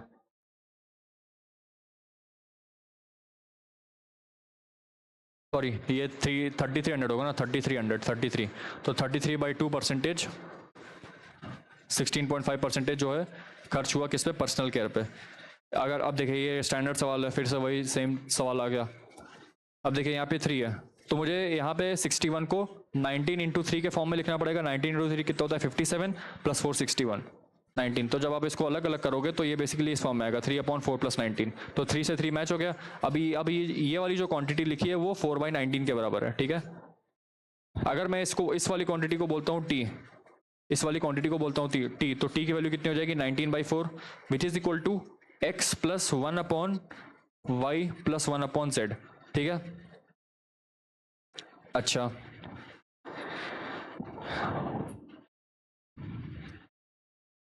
तो मैं इसको ऐसे लिख सकता हूँ। अब देखिए यहाँ पे x प्लस समथिंग कुछ आया है, तो यहाँ पे मैं 4 के, अब 16 को मैं किसी 4 के मल्टीपल में लिखूंगा, है ना। प्रोसेस को समझिए कि मैं क्या करना चाह रहा हूँ। इसको मैं लिख सकता हूँ क्या, 4 इंटू 4 प्लस 1/4, तो यहाँ से 4 से 4 कैंसिल आउट हो जाएगा, तो मेरे पास क्या आएगा, सिर्फ सॉरी 3, 16 प्लस 3 होता है ना, तो आपके पास आ जाएगा 4 plus 3/4 is equals to x plus 1/y plus 1/z, ये हो जाएगा। ध्यान से देखिए, अगर मैं इसको कंपेयर करूंगा तो ये 4 को मैं x लिख सकता हूँ, यानी कि x की वैल्यू 4 आ जाएगी, और 4/3 को मैं लिख सकता हूँ क्या, 1/4/3। अब इस 1/4/3 को इससे कंपेयर करिए, हमने 4 को इससे कंपेयर किया, प्लस अब हमने इसको इस फॉर्म में लिखा और इसको इससे कंपेयर किया, तो y प्लस 1/z की वैल्यू 4/3 आ रही है। अब 4/3 को मैं 1 प्लस 1/3 लिख सकता हूँ, तो यहाँ से देखिए y की वैल्यू 1 आ रही है और z की वैल्यू कितनी आ रही है, 3, तो y की वैल्यू आ रही है 1, z की वैल्यू आ रही है 3, और x की वैल्यू ऑलरेडी 4 आ चुकी है। तो हमसे क्या पूछ रहा है, z की वैल्यू पूछ रहा है, z की वैल्यू 3 हो जाएगी। ठीक है,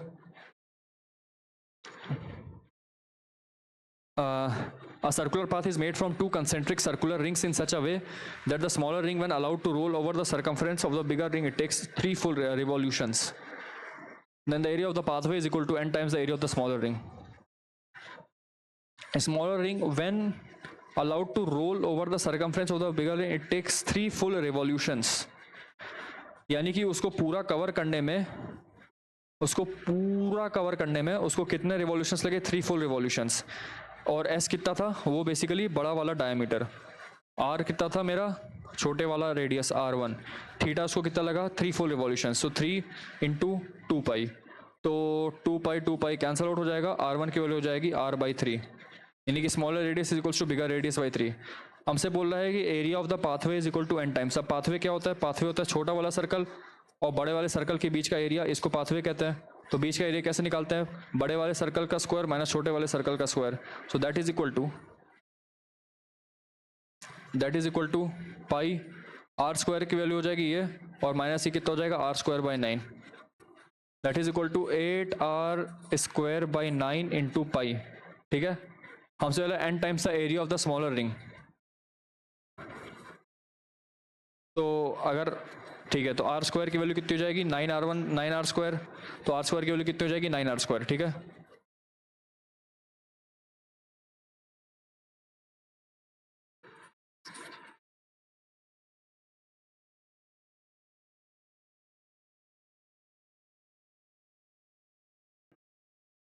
रख देते हैं यहाँ पे।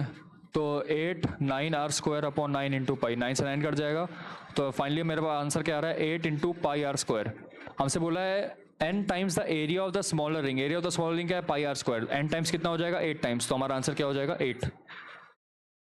n greater than equal to 3 and greater are distinct positive integers, then the sum of the exterior angles of a regular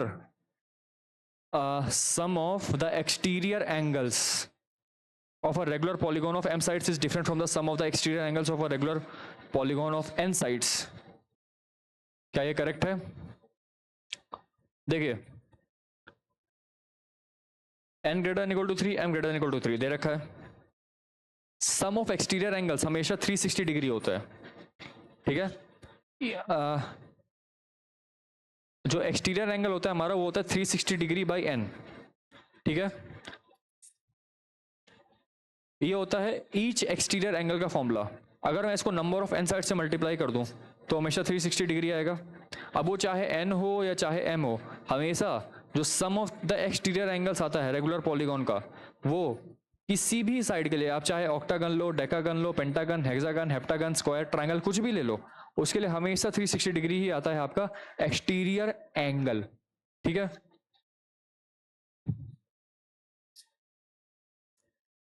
तो डिफरेंट तो नहीं होगा, सेम होगा। Let m and n be integers so that m is greater than n and n is greater than equal to 3, then the sum of the interior angles of a regular polygon, sum of the interior angles of the regular polygon होता है n minus 2 into 180 of a regular polygon of m sides is greater than the sum of the interior angles of a regular polygon of n sides and their sum is n plus 1 pi by 2। अब देखिए एक बात इसने यहाँ पे सही कही पहले वाले स्टेटमेंट की, जो इस वाली लाइन से लेकर इस वाली लाइन तक लिखा हुआ है कि sum of the interior angles of a regular polygon of m sides. अब देखिए m की वैल्यू n से बड़ी है, और अब जब m साइड लेते हैं तो m माइनस 2 इंटू 180 हो जाएगा। सम ऑफ इंटीरियर एंगल्स का फॉर्मूला ये होता है। ठीक है, अब चूंकि m की वैल्यू ग्रेटर देन n है तो ऑब्वियसली ये वाला जो टर्म होगा वो इससे बड़ा होगा, तो पहला स्टेटमेंट तो हमारा सही है। ये पहला जो पार्ट है स्टेटमेंट का कि sum of interior angles of polygon of a regular hexagon of m sides, यानी कि ये is greater than the sum of the interior angles of a regular polygon of n sides, यानी कि ये, तो ये दोनों के ये ऑब्वियसली इससे बड़ा होगा। क्यों? क्योंकि m जो है हमारा ग्रेटर देन n है। तो इतना स्टेटमेंट तो हमारा सही है, लेकिन क्या ये सही है? सम जो है उनका वो m plus n pi by 2 होता है, तो हम इनका सम भी कर लेते हैं। m माइनस 2, अब चूंकि पाई बाई 2 दिया हुआ है तो हम यहाँ पे 180 को पाई से रिप्लेस कर देते हैं, pi plus n minus 2 into pi.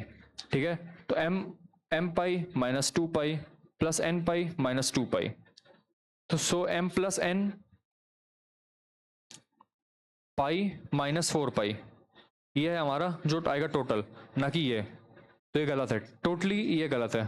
ठीक है, तो हमारा दूसरा स्टेटमेंट भी गलत है और पहला स्टेटमेंट भी गलत है, तो नाइदर 1 और 2 जो है इसका आंसर हो जाएगा। नेक्स्ट वाले सवाल पे आते हैं। Consider the following statements. There exists a regular polygon whose exterior angle is 70 degree. अब भैया एक्सटीरियर एंगल का फॉर्मूला होता है 360 degree by n, where n is the number of sides of a regular polygon।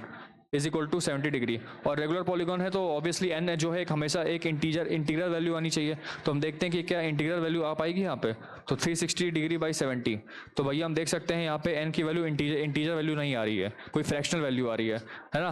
तो जब भी हमें exterior angle का फॉर्मूला लिखना है तो ऑब्वियसली हमको पता है कि भाई अगर एक रेगुलर पॉलीगॉन है तो उसमें डेफिनेट नंबर ऑफ साइड्स होती हैं, और साइड्स हमेशा इंटीजर के फॉर्म में होती है, 3 साइड्स 4 साइड्स 5 साइड्स, और ना ही फ्रैक्शन के फॉर्म में। ठीक है, तो हमारा जो आंसर है वो 70 डिग्री नहीं आएगा उसका। ठीक है, कि ऐसा कोई भी रेगुलर पॉलीगॉन नहीं है जिसका एंगल 70 डिग्री हो, क्योंकि यहाँ पे एन जो है इंटीग्रल वैल्यू नहीं आ रही है। तो पहला स्टेटमेंट गलत है। दूसरा हमसे कह रहा है N greater than equal to 5 then the exterior angle of any regular polygon of N sides is acute. देखिए एक्सटीरियर एंगल 360 डिग्री बाई 5 है। हमसे कह रहा है कि एन की वैल्यू ग्रेटर देन इक्वल टू 5 है। एक्सटीरियर एंगल का फॉर्मूला होता है एन 360 डिग्री अपॉन एन। हमसे बोल रहा है कि एक्यूट होना चाहिए। एक्यूट का मतलब होता है कि लेस देन 90 होना चाहिए। इसको उधर ले जाइए, तो 360 degree upon N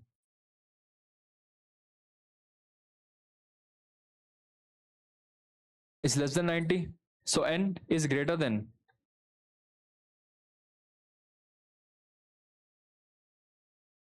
n is greater than कितना आ जाएगा 4। ठीक है, n is greater than 4, तो ऑब्वियसली n की वैल्यू 5 6 7 8 9 10 ये होगी, है ना। एक्सटीरियर एंगल का फॉर्मूला, ईच एक्सटीरियर एंगल का फॉर्मूला ये होता है, ईच इंटीरियर एंगल का फॉर्मूला ये होता है। इन दोनों फॉर्मूले को याद रखिएगा। और नंबर ऑफ डायगोनल्स का फॉर्मूला होता है NC2 -2 या फिर n इंटू n -3 अपॉन 2, ये फॉर्मूला होता है। ठीक है, नंबर ऑफ डायगोनल्स का फॉर्मूला या तो ये होगा या तो ये होगा, दोनों बराबर होता है।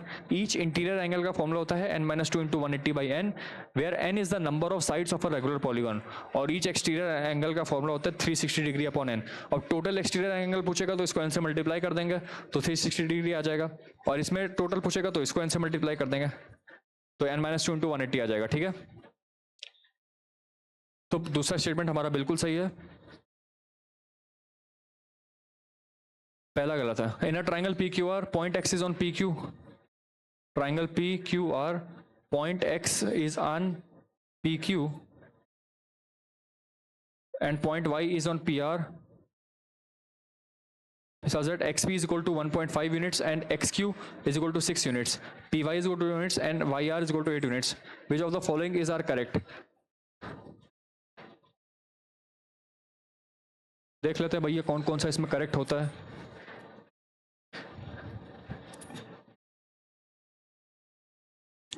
अब हमको पता है कि भाई ये दोनों के दोनों triangles PXY and triangles PQR दोनों के दोनों सिमिलर है, दोनों के दोनों एक सिमिलर ट्राइंगल्स हो जाएंगे हमारे पास। ठीक है, फिर हम क्या करेंगे, PX upon PQ is equals to PY upon PR is equals to XY upon QR, ये हो जाएगा। अब हमको PX की वैल्यू दे रखी है 1.5 यूनिट्स, PQ की वैल्यू कितनी हो जाएगी, PX प्लस XQ यानी कि 7.5 is equal to XY upon QR, कितना हो जाएगा 1/5, तो 1/5 is equals to XY upon QR, so QR is equal to 5 times XY। ठीक है, पहला हमारा बिल्कुल सही है। QR is parallel to XY, obviously QR is parallel to XY, then only हम ये कह सकते हैं कि ये जो दोनों ट्राइंगल है सिमिलर है, और तभी हम ये वाली प्रॉपर्टी लगा पाए। तो जब हम ये वाली प्रॉपर्टी लगा पाए जिससे कि आंसर आया, तब हम प्रॉपर्टी को क्यों लगा पाए, वो लगा पाए इसलिए क्योंकि QR जो है वो पैरेलल टू हमारा XY है। ठीक है, तो हमारा दूसरा स्टेटमेंट भी यहाँ पे सही है। तीसरा हमसे कह रहा है triangle triangle PYX is similar to triangle PRQ, देखिए वही सेम टू सेम वही चीज कह दिया, PYX is similar to PRQ, तो तीसरा स्टेटमेंट भी सही है। Answer 1 2 and 3। If the transversal intersects 4 parallel straight lines in the number of distinct values of the angles formed will be. Transversal जो है 4 पैरेलल लाइंस को इंटरसेक्ट कर रहा है, ऐसे और एक ऐसे। ठीक है, तो हमसे बोल रहा है कि number of distinct values of the angles formed will B. देखिए यहाँ पे बेसिकली हमको एक ट्रांसवर्सल दिया तो एक ही बनाता है। गिवन है क्वेश्चन में कि number of distinct values of the angles, ये हमारा एंगल 1 है, ये एंगल 2, ये एंगल 3, ये एंगल 4, ठीक है, ये एंगल 5, ये एंगल 6, ये एंगल 7, ये एंगल 8, ये एंगल 9, ये एंगल 10, ये एंगल 11 और ये एंगल 12, ये एंगल 13, 14, 15 और 16। ठीक है, तो देखिए जो नंबर ऑफ डिस्टिंक्ट एंगल्स होंगे वो क्या क्या हो जाएंगे, एक तो मेरे पास जो होगा वो एंगल 1 की वैल्यू एंगल 3 के बराबर है ना, ये वाला एंगल इस वाले एंगल के बराबर है। कौन कौन से वर्टिकली ऑपोजिट एंगल्स कहते हैं इनको, है ना, वर्टिकली ऑपोजिट एंगल्स। और फिर उसके बाद angle 1, angle 5, angle 1, angle 5, angle 9 और एंगल 13 कॉरस्पॉन्डिंग एंगल्स हो जाएंगे, कॉरस्पॉन्डिंग एंगल्स, ठीक है। और similarly angle 4, angle 8, angle 4, angle 8, angle 12 और एंगल 16 कॉरस्पॉन्डिंग एंगल्स हो जाएंगे फिर से, ठीक है। या फिर हम एंगल 3 की बात करें, या फिर हम एंगल 7 की बात करें, एंगल 11 की बात करें, या एंगल 15 की बात करें, ये भी हमारे पास कौन कौन से हो जाएंगे, कॉरस्पॉन्डिंग एंगल्स हो जाएंगे, है ना। या फिर angle 2, angle 4, sorry angle 6, angle 10 और एंगल 14, ये भी हमारे पास कॉरस्पॉन्डिंग एंगल हो जाएंगे। एक ये हो गया, और एक लास्ट में हो जाएगा कि एंगल 13 की जो वैल्यू है वो एंगल 15 के बराबर हो जाएगी वर्टिकली ऑपोजिट के सेंस में, ठीक है। तो हमारे पास जो टोटल किस तरह के एंगल जितने आ रहे हैं वो हमारे पास या तो सिर्फ वर्टिकली ऑपोजिट एंगल्स आ रहे हैं, या तो हमारे पास सिर्फ कॉरस्पॉन्डिंग एंगल्स आ रहे हैं, ठीक है, इस वाले केस में, ठीक है। Number of distinct values of the angles पूछा हुआ है, एंगल्स की डिस्टिंक्ट वैल्यूज, उनके सम का नहीं, याद रखिएगा। एंगल 2 प्लस एंगल 5 जो होता है वो कॉन्जिक्यूटिव इंटीरियर होता है, ठीक है, वो जो है कॉन्जिक्यूटिव इंटीरियर होता है, तो वो उन दोनों के सम 180 होता है। लेकिन हमसे डिस्टिंक्ट वैल्यूज होता है इंडिविजुअल एंगल्स पूछा हुआ है, एंगल्स उनका सम या फिर उनका डिफरेंस नहीं, सिर्फ और सिर्फ एंगल्स। तो हमारे पास है तो सिर्फ वर्टिकली ऑपोजिट एंगल्स आएंगे या तो कॉरस्पॉन्डिंग एंगल्स आएंगे, ठीक है। Option number 2, A person travels 7 kilometers eastward and then turns right. Eastward यहाँ पे होता है 7 किलोमीटर, यहाँ पे 3 kilometre, then turns right and travels 13 kilometre. यहाँ पे 7 चला, है ना, मतलब पर्सन यहाँ पे था सबसे पहले, उसके बाद उसने 7 किलोमीटर ईस्ट चला, फिर 3 किलोमीटर यहाँ से वो अपने राइट मुड़ा, 3 किलोमीटर साउथ आया, उसके बाद वो फिर से कितना गया 13 kilometre, turns right and travels 13 kilometre, यानी कि अब वेस्ट की तरफ मुड़ गया और 13 किलोमीटर, यहाँ से लेकर यहाँ तक तो 7 चला और फिर यहाँ से लेकर यहाँ तक 6 चला। हमसे कह रहा है कि what is the shortest distance of the present position of the person to the starting point. Starting point से प्रेजेंट पोजीशन के बीच की डिस्टेंस क्या है वो पूछ रहा है। लगा देते हैं, ये हमारा 3 हो जाएगा, ये हमारा 6 हो जाएगा, है ना, क्योंकि हमारा पूरा 13 चला था, ये 7 है तो ये टोटल 6 हो जाएगा, टोटल 3 हो जाएगा, तो ये डिस्टेंस निकाल देंगे, कितना हो जाएगा 36 square plus 3 square,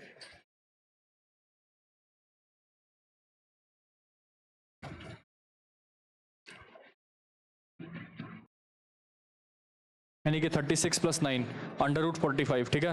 under root 45 कितना हो जाएगा, तो हमारे पास 3√5, तो जो मेरा लेंथ आ रहा है कितना आ रहा है 3√5 किलोमीटर्स, ठीक है। ABC is a triangle in which D is the mid point of BC। ABC हमारे पास एक ट्राइंगल है, ABC जो है मेरे पास एक ट्राइंगल है, D is the mid point of BC, D इसका मिड पॉइंट है, and E is the mid point of AD, and E is the mid point of AD, ठीक है। Which of the following is are correct? The area of the triangle ABC is equal to area of the triangle BED. In triangle ABC का area है is equal to 4 times the area of triangle AB। अब देखिए जो median होता है मेरा, जो median होता है वो मेरा ट्राइंगल को इक्वल हाफ्स में डिवाइड करता है ना। मीडियन जो होता है वो ट्राइंगल को डिवाइड करता है इक्वल हाफ में, है ना। तो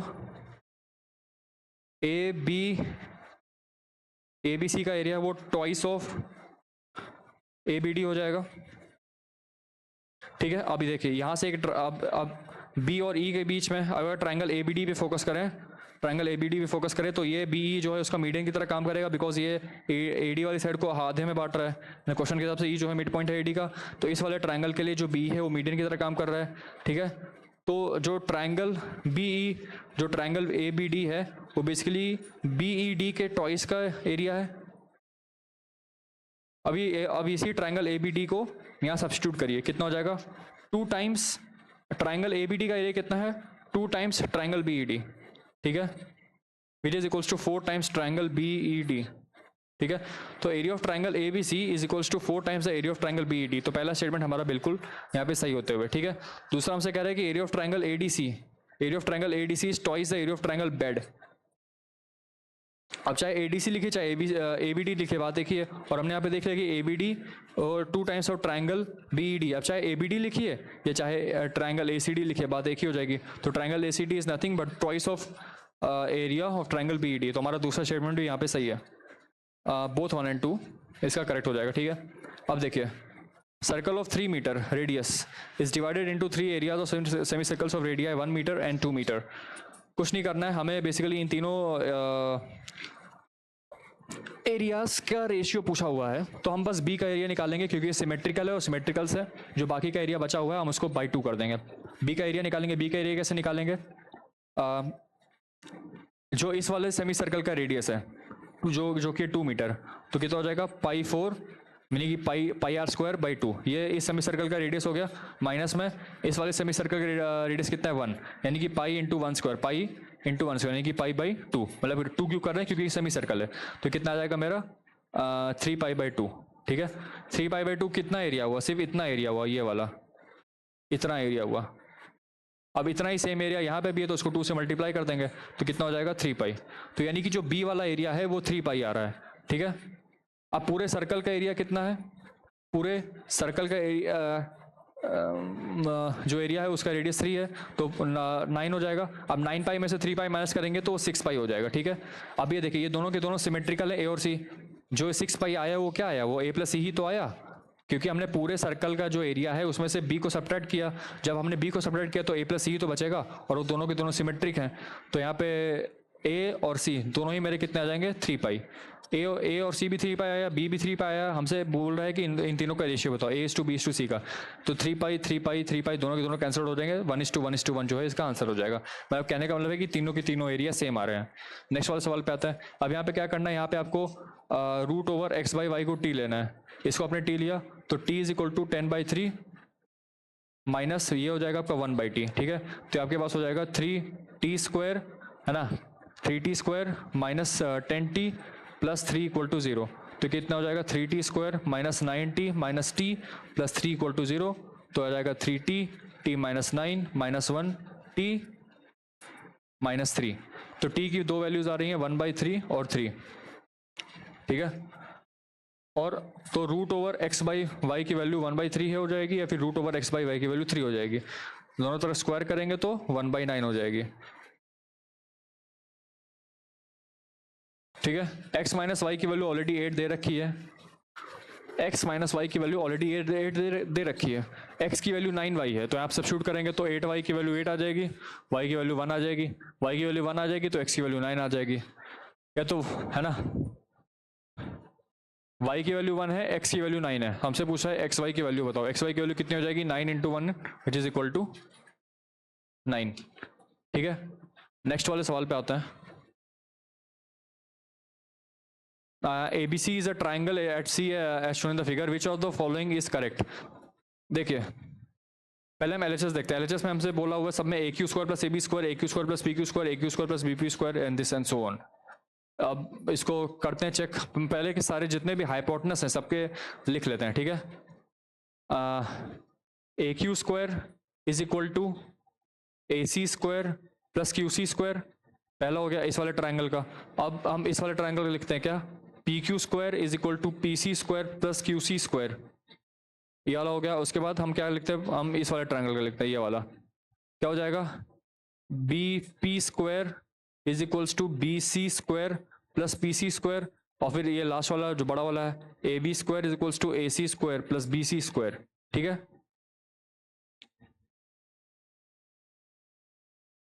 अब AQ square plus AB square यानी कि इसको और इसको ऐड करने के लिए बोल रहा है, तो जब हम इसको ऐड करेंगे तो मेरे पास आ जाएगा 2 टाइम्स AC स्क्वायर, मतलब AC स्क्वायर, अरे कहने का मतलब है 1 2 3 और 4।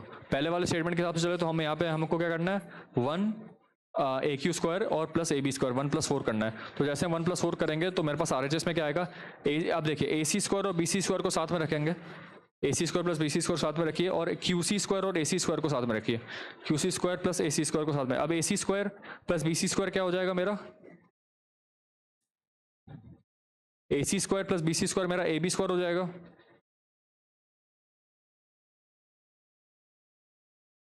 AC square plus BC square मेरा AB स्क्वायर हो जाएगा, plus QC square plus AC square कितना हो जाएगा AQ स्क्वायर, ठीक है। तो AB square plus AQ square जो गिवन था हमें, तो ये इसको ऐड करने से ये तो नहीं आ रहा। अब एक काम करते हैं, सीधे हम थर्ड ऑप्शन को देखते हैं, क्योंकि हमारा थर्ड ऑप्शन यहाँ पे सही है। कैसे सही है? A Q square plus B P square को यदि आप देखिएगा एल एच एस में किया है तो आर एच एस में क्या आ जाएगा?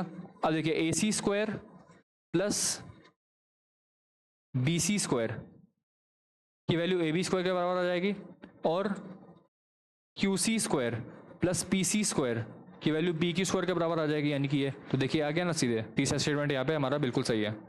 नेक्स्ट वाले सवाल पे आते हैं, 87। इन the given figure A D की वैल्यू सी डी के बराबर है, उसकी वैल्यू बी सी के बराबर है। एंगल सी डी बी की इसकी वैल्यू पूछ रहा है, इसकी वैल्यू एक्स है, इसकी वैल्यू एक्स है, तो इसकी वैल्यू कितनी हो जाएगी? 180 माइनस 2x। अभी एक्स है तो ये 180 माइनस एक्स हो जाएगा, ये 180 माइनस एक्स है, तो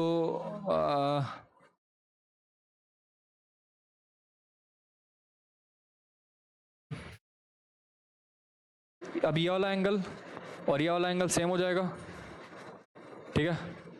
ये हमारा एंगल अगर x है तो ये भी x हो जाएगा, सॉरी अगर ये y है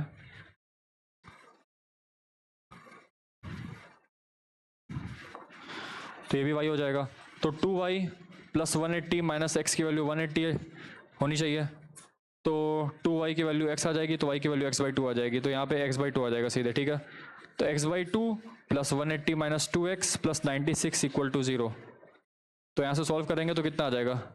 -3x/2 is equals to 180 minus 96 कितना हो जाएगा? माइनस उधर जाएगा, तो 10 में से 6 गया 4 और 7 84। तो माइनस से माइनस कैंसिल, 3 कितना हो जाएगा? 3 2 6 8, एक्स की वैल्यू हो जाएगी 56।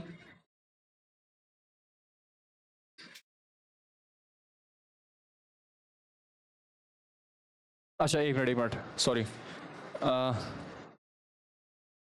ये जो है कि इन तीनों के सम किसके बराबर आना चाहिए? 180 के बराबर। तो 180 180 कैंसिल आउट हो जाएगा यहाँ से, तो 3x/2 की वैल्यू 96 आ जाएगी, तो x की वैल्यू कितनी आ जाएगी? 32 इंटू 2 विच इज 64 डिग्री, ठीक है। तो आंसर कितना आ जाएगा इसका? 64। ABC is an equilateral triangle, XYZ are the points on BC। देखिए इक्विलेटरल ट्रायंगल है,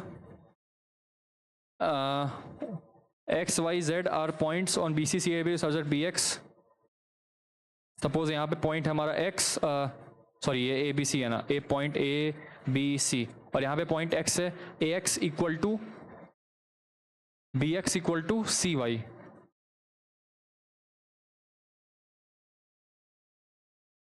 BX equal to CY is equal to AZ।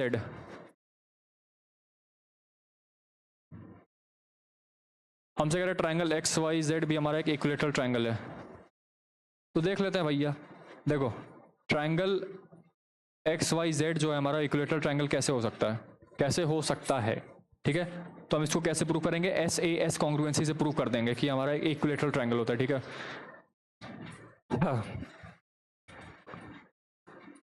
देखो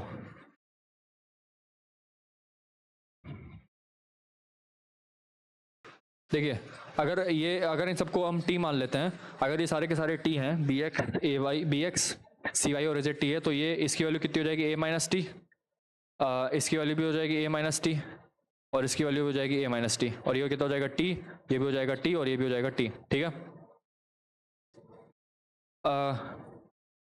और हमसे क्या बोलना चाह रहा है? बोलना चाह रहा है कि XYZ प्रूव करो कि इक्विलेटरल ट्राइंगल है। तो कैसे प्रूव करेंगे देखिएगा, ट्राइंगल BXZ है ना,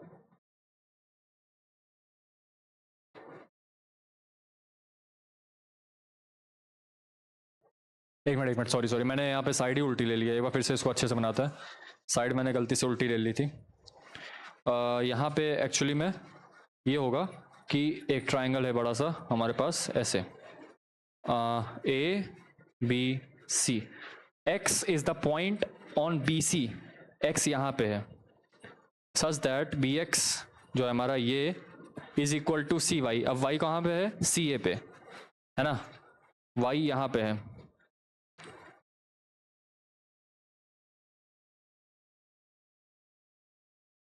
और Z यहाँ पे है।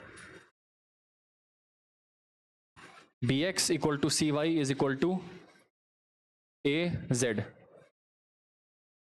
ठीक है, हमसे कह रहा है कि एक्स वाई जेड जो है एक इक्विलेटरल ट्रायंगल है, प्रूव करना है। तो हम क्या करेंगे इसके लिए, अगर हमको दे रखा है कि बी एक्स की वैल्यू, सी वाई की वैल्यू और ए जेड की वैल्यू बराबर है, which is equal to T, हमने इसको मान लिया टी, तो ये वैल्यू कितनी हो जाएगी, ए माइनस टी, ये वैल्यू हो जाएगी आपके पास ए माइनस टी, और ये वैल्यू भी आपके पास हो जाएगी ए माइनस टी, और ये होगा टी, ये होगा टी और ये होगा टी। क्वेश्चन में हमसे ये कह रहा है कि हमको प्रूव करना है कि इक्विलेटरल ट्रायंगल है। तो अगर ट्रायंगल बी एक्स जेड को यदि मैं देखूं, ट्रायंगल, इस वाले ट्रायंगल को ध्यान से देखिएगा, triangle B X Z, triangle B X Z और triangle C Y X, C Y X, अगर मैं इन दोनों ट्रायंगल्स को देखूं, यदि मैं इन दोनों ट्रायंगल्स को देखूं तो क्या मुझे लग रहा है, बी एक्स की वैल्यू सी वाई के बराबर है, बी जेड की वैल्यू एक्स सी के बराबर है, और ये वाला एंगल इस वाले एंगल के बराबर है, क्योंकि दोनों 60 डिग्री हैं। तो इंक्लूडेड एंगल वाला, जो दो साइड्स हैं उनके बीच का जो इंक्लूडेड एंगल है वो दोनों यहाँ पे हो गए। तो हम ऐसे एस कॉन्ग्रुएंसी से प्रूव कर सकते हैं कि ये दोनों के दोनों ट्रायंगल्स कॉन्ग्रुएंट हैं, और कॉन्ग्रुएंट होने के साथ साथ हम CP/CD लगा के ये बोल सकते हैं कि एक्स जेड की जो वैल्यू है वो एक्स वाई के बराबर है। सिमिलरली हम यहाँ पे इस वाले इसको और इस दोनों ट्रायंगल को लेकर बोल सकते हैं कि जेड वाई की जो वैल्यू है वो एक्स वाई के बराबर है। सिमिलरली हम इन दोनों ट्रायंगल्स को लेकर बोल सकते हैं कि जेड वाई की वैल्यू जो है वो एक्स जेड के बराबर है। तो X Z is equal to Z Y is equals to Y X. तो हमने प्रूव कर दिया कि तीनों की तीनों साइड जो है इक्वल है, therefore it is an equilateral triangle. ठीक है, अब triangle X Y Z is similar to triangle ABC। अब हमको पता है कि यदि ट्रायंगल ABC भी इक्विलेटरल ट्रायंगल है, ट्रायंगल एक्स वाई जेड भी इक्विलेटरल ट्रायंगल है, तो दोनों के दोनों सिमिलर होने ही होने हैं। ठीक है, तो हमारा आंसर क्या हो जाएगा, both 1 and 2 are correct.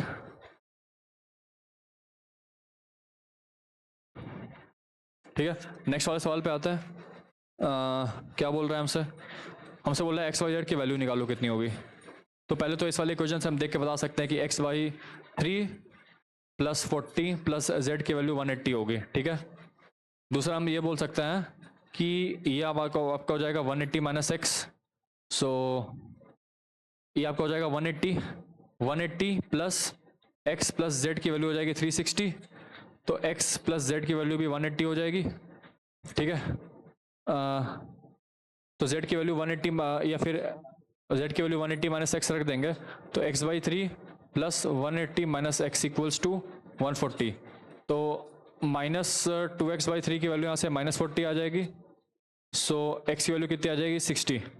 x की जो वैल्यू है मेरी 60 डिग्री आ रही है। तो ऑप्शन नंबर डी को हम देख के बता सकते हैं कि हमारा ऑप्शन नंबर डी सही होगा। ठीक है, तुरंत हमें पता चल गया कि भैया सिर्फ 60 इसी में है, तो हम इसी को मार्क करके आगे बढ़ जाएंगे।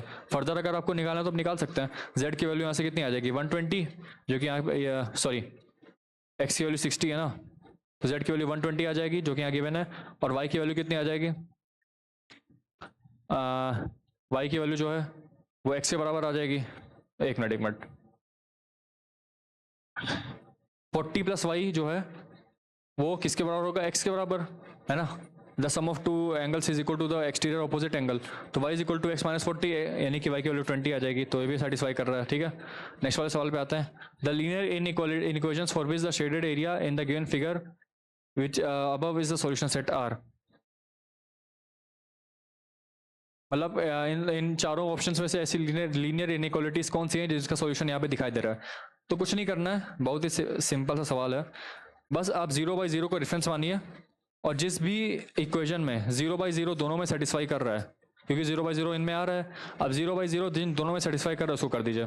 तो देखिए पहला ही ऑप्शन हम देख के बता सकते हैं कि यही ऑप्शन होगा हमारा। क्यों, 0/0 यहाँ पे आप x को 0 रखो, y को 0 रखो, सम 0 ही आने वाला है। तो 0 ≤ 21 है, और यहाँ पे > 10 है। बाकी सब में आप देखोगे इसमें > है, इसमें > है, और यहाँ पे तो दोनों में है। तो ये तीनों ऑप्शन नहीं होंगे, पहला ऑप्शन देखते ही मारना है, आगे बढ़ना है। नेक्स्ट वाले सवाल पे आता है। Election result in which 6 parties contested was depicted by a pie chart.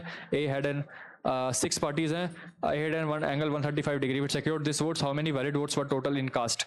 अगर उसको इतने वोट्स मिले टोटल कितने में से, इसको 360 से मैंने जब मल्टीप्लाई किया तो मुझे आंसर कितना मिला 135 डिग्री। काटेंगे यहाँ से इसको कितना आ जाएगा 345 3 120 15 3 ज़ार 15 8 ज़ार, तो 21960 अपॉन एक्स की वैल्यू कितनी आ जाएगी 3/8। 3 से इसको काटेंगे तो 3 7 21 3 3 9 2, तो एक्स की वैल्यू मेरे पास कितनी आ जाएगी 7320 मल्टीप्लाइड बाई 8 विच इज 0615258 58560 जो है मेरे पास टोटल नंबर ऑफ इसके वैलिड वोट्स पड़े। ठीक है, The mean and median of 5 observations are 9 and 8 respectively. तो sum of 5 observations कितने हो जाएंगे, this 9 multiplied by 5, तो कितना हो जाएगा 45।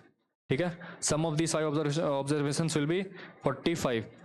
अब हमसे क्वेश्चन में ये कह रहा है कि if 1 is subtracted from each observation, अगर हमने each observation में से 1 subtract कर दिया तो sum total कितना हो जाएगा 40 हो जाएगा सम, क्योंकि 45 में से अगर हमने एक ऑब्जर्वेशन में हर ऑब्जर्वेशन में से हमने एक एक सब्ट्रैक्ट किया तो हमने टोटल 5 ऑब्जर्वेशन में से एक एक सब्ट्रैक्ट किया, यानी कि टोटल -5 किया, तो टोटल सम हमारा पहले कितना रहा था 45, उनमें से हमने -5 किया तो 40 आया, और 40 में से अब नया मीन निकालेंगे, जो नया मीन ऐसा आएगा वो कितना आ जाएगा 8, तो हमारा मीन तो 8 आ जाएगा। और मीडियन कितना आएगा, ऑब्वियसली मीडियन भी घट जाएगा। 5 ऑब्जर्वेशन है suppose x1 x2 x3 x4 x5, अब ऑब्वियसली सबके सब असेंडिंग ऑर्डर में गिवन है, हम अज्यूम करके मान के चल रहे हैं, हमको बोल रखा है कि मीडियन की जो वैल्यू हो वो 8 है, वो 8 है। अब हमने मान लेते कि x3 जो है हमारा वो 8 है, मान क्या लेते हैं x3 हमारा 8 होगा। अब हमने सबको एक से कम किया तो हमारा जो नया मीडियन आ जाएगा वो कितना आ जाएगा 7, तो हमारा ऑप्शन नंबर ए जो है यहाँ पे करेक्ट हो जाएगा। मीडियन भी हमारा 1 से घट गया और मीन हमारा 8 हो गया। ठीक है, नेक्स्ट वाले सवाल पे आता है। Distribution of 40 children is as follows, the median. अब देखिए ये हमारा सिंपल सा सवाल है, हम यहाँ पे इसकी वो लिख देते हैं, इसको हम टेबुलर फॉर्म में बना के यदि चले तो ज़्यादा आसानी होगी, है ना। इसको मैं यहाँ बना देता हूँ आपके लिए ताकि आपको ज़्यादा आसानी हो। ठीक है, क्या क्या एज दे रखा है, 5 to 6, 6 to 7, 7 to 8, 8 to 9, 9 to 10, 10 to 11 ये दे रखा है। ठीक है, 5 to 6 में हमारे पास 4 बच्चे हैं, यहाँ पे 7 हैं, यहाँ पे 9 है, यहाँ पे 12 है, यहाँ पे 6 है, यहाँ पे 2 है। ठीक है, तो और यहाँ पे हमको बनाना है, जब भी हमारे पास ग्रुप डिस्ट्रीब्यूशन आया क्लास का, हमारा जब हमारे पास ग्रुप डिस्ट्रीब्यूशन आया है और हमसे क्वेश्चन में मीडियन और मोड निकालने के लिए बोल रहा है, तो हमें यहाँ पे क्यूमुलेटिव फ्रीक्वेंसी निकालनी होती है। क्यूमुलेटिव फ्रीक्वेंसी निकालेंगे यहाँ पे, तो ये हो जाएगा 4, ये हो जाएगा 11, हो जाएगा 20, हो जाएगा 32, हो जाएगा 38, हो जाएगा 40। हमसे बोला है कि median of the age distribution is 7 years, तो हम मीडियन निकालते हैं पहले। मीडियन का फॉर्मूला क्या होता है, L + n/2 minus capital C upon F into small c। ठीक है, L, अब देखिए n क्या होता है, n/2 होता है आपका मीडियन क्लास, ये आपका होता है मीडियन क्लास। n की वैल्यू है यहाँ पे 40, तो आपकी मीडियन क्लास क्या हो जाती है n/2 विच इज 20, यानी कि 20 अगर देखें तो हमारी मीडियन क्लास होगी 7 to 8 वाली। 7 to 8 is our median class. ठीक है, तो अब यहाँ पे हमको निकालना है मीडियन। मीडियन का फॉर्मूला होता है L + n/2 minus capital C upon F into small c। अब सारे के सारे मीनिंग्स यहाँ पे समझा देता हूँ। L मतलब होता है lower limit of the median class, यानी कि 7 प्लस n/2 मतलब n/2 क्या होता है, n/2 की वैल्यू यहाँ पे 20 आ गई, तो 20 माइनस कैपिटल C होता है आपका cumulative frequency of the previous class. Previous class की क्यूमुलेटिव फ्रीक्वेंसी क्या है 11, इसके प्रीवियस क्लास की क्यूमुलेटिव फ्रीक्वेंसी क्या है 11 upon F frequency of the median class, यानी कि अब इसी वाले क्लास की फ्रीक्वेंसी कितनी है 9, तो ये हो जाएगा 9 मल्टीप्लाइड बाई C होता है आपका क्लास विड्थ, कि C आपका क्या होता है स्मॉल c क्लास विड्थ, यानी कि हर एक क्लासेस की विड्थ कितनी है 1, तो ये इंटू 1 हो जाएगा। ठीक है, तो आंसर कितना आ गया मेरा 7 + 9/9 इंटू 1 यानी कि 1, यानी कि 7 + 1 विच इज 8, यानी कि हमारा जो मीडियन है वो बेसिकली 8 ईयर्स है, ना कि 7 ईयर्स। ठीक है, ये वाला ऑप्शन यहाँ पे गलत है, लेकिन यूपीएससी ने इसको सही बोला है, यूपीएससी ने इसको सही बोला है, यूपीएससी ने अपने आंसर की में इस ऑप्शन को सही ठहराया है। लेकिन मैंने आपके सामने पूरी कैलकुलेशन करी है, सारे के सारे स्टेप्स को रखा है, एंड जो आपका करेक्ट जो मीडियन निकल के आया, एक्यूरेट मीडियन जो निकल के आया वो आपका 8 ईयर्स है। ठीक है, सिमिलरली अगर हम ऑप्शन नंबर 3 को चेक करें, हम ऑप्शन नंबर 2 बाद में देख लेंगे, या फिर अब देख ही लेते हैं। 70% of the children are in the age group of 6 to 9 years. कहने का मतलब है कि 6 to 9 में यदि देखें, 6 to 9 में देखें तो हमारे पास ये टोटल काउंट होगा, तो इसको ऐड करेंगे तो कितना हो जाएगा,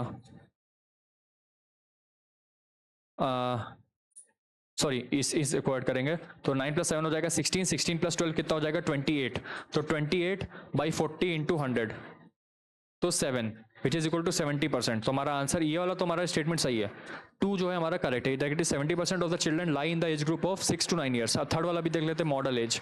मॉडल एज हमारी कितनी आएगी? मॉडल एज का फॉर्मूला क्या होता है? पहले हम मॉडल क्लास डिटरमाइन करते हैं। मॉडल क्लास कैसे डिटरमाइन करेंगे? उस वैसी फ्रीक्वेंसी जिसमें हमारे पास मैक्सिमम नंबर ऑफ, वैसी क्लास जिसमें हमारे पास मैक्सिमम नंबर ऑफ फ्रीक्वेंसी हो। तो मैक्सिमम नंबर ऑफ फ्रीक्वेंसी किस में आ रही है? 8 to 9 वाले में। तो मॉडल क्लास हमारी कौन सी हो जाएगी? 8 to 9, ठीक है। तो अब फॉर्मूला लगाते हैं मोड का। मोड निकालने का फॉर्मूला होता है L + FM - FM - 1 upon 2FM - FM - 1 - FM + 1 into C, ठीक है। इसको निकाल देते हैं। L क्या होता है? Lower limit of the model class यानी कि 8 प्लस FM होता है frequency of the model class यानी कि 8 to 9 वाले क्लास की frequency which is 12 minus frequency of the class which is preceding the model class यानी कि मॉडल क्लास से पहले वाली फ्रीक्वेंसी यानी कि 9 अपॉन 2 times FM यानी कि 2 times 12 which is 24 minus FM - 1 यानी कि -9 माइनस FM + 1। अभी FM + 1 क्या है? फ्रीक्वेंसी जिस मॉडल क्लास हमारी उससे आगे वाली क्लास की फ्रीक्वेंसी यानी कि 6 बस इंटू C क्या है हमारा? Class width which is into 1 बस। इसको सॉल्व कर देना है। तो जब इसको सॉल्व करेंगे तो मीडियन कितना आ जाएगा? 8 प्लस मोड कितना आ जाएगा? तो 8 + 3 अपॉन 9 इंटू 1 तो 1/3, ठीक है। तो 8 + 1/3 यानी कि 8.3333 जो है हमारा मोड आएगा, ठीक है। 8.333 हमारा जो है इसका मोड आएगा। तो हमारा ये वाला ऑप्शन भी गलत है, हमारा जो है ये वाला ऑप्शन भी गलत है। हमारा जो मोड है वो 8.33 आएगा ना कि 8। तो हमारा जो करेक्ट ऑप्शन है वो सिर्फ आंसर ऑप्शन नंबर 2 ही होगा। ऑप्शन नंबर 2 ही जो है हमारा वो करेक्ट होगा। ऑप्शन नंबर 1 और 3 गलत है। लेकिन यूपीएससी ने इसका आंसर 1 और 2 दिया हुआ है। ये यूपीएससी ने इसका आंसर 1 और 2 दिया है जो कि टेक्निकली गलत है, क्योंकि 1 जो है इसका करेक्ट आंसर नहीं होगा। स्टेटमेंट 1 इज द रॉन्ग, क्योंकि हमारा मीडियन जो है वो 8 ईयर्स आ रहा है, ठीक है। तो इसका सिर्फ और सिर्फ करेक्ट ऑप्शन जो है ऑप्शन नंबर मतलब स्टेटमेंट नंबर 2 होगा बस, ठीक है। वेरी 70% वाला बस। नेक्स्ट वाले सवाल पे आता है। सपोज एक्स, देखिए अब x1 की वैल्यू x0 की वैल्यू क्या है? 1, x1 की वैल्यू क्या है? लैम्डा, x2 की वैल्यू है λ² एंड सो ऑन, और x10 की वैल्यू क्या है? λ⁻10 है ना, इसके हिसाब से। अब जब भी ये वाला केस आया करे तो हमको दिख रहा है कि भैया यहाँ पे कॉमन डिफरेंस हमारा कॉमन रेशियो हमारा लैम्डा आ रहा है। कॉमन रेशियो का मतलब हमें मोस्ट प्रेफरेबली यहाँ पे जीएम निकालना पड़ेगा। तो जिसका जीएम कितना आ जाएगा? ज्योमेट्रिक मीन कितना आ जाता है? x0 × x1 and so on till x10 की पावर 1/11, ठीक है। मैंने जीएम ही क्यों निकाला? मैंने एएम क्यों नहीं निकाला? बिकॉज यहाँ पे हम देख सकते हैं कि हमारे पास एक कॉमन रेशियो आ रहा है किसका? लैम्डा का। तो ऑब्वियसली कुछ जीएम से रिलेटेड होगा, है ना। तो बस इसको सॉल्व करते हैं। x0 की वैल्यू 1 है, x1 की वैल्यू लैम्डा है एंड सो ऑन टिल λ⁻10 की पावर 1/11। तो ऑब्वियसली ये क्या हो जाएगा? Total λ⁻1 + 2 + 3 and so on till 10 उसकी होल की पावर 1/11, ठीक है। तो ये कितना हो जाएगा? 1 + 10 होता है 11, 2 + 9 होता है 11, ऐसे करते करते 1 + 2 + 3 + 10 का सम कितना होता है? 55 एंड की पावर 1/11। तो ये आपका हो जाएगा λ⁻5। तो जीएम मेरा कितना आ जाएगा? मेरा λ⁻5। अब यदि मैं मीडियन निकालूं इसका, इन सब का मीडियन निकालूं,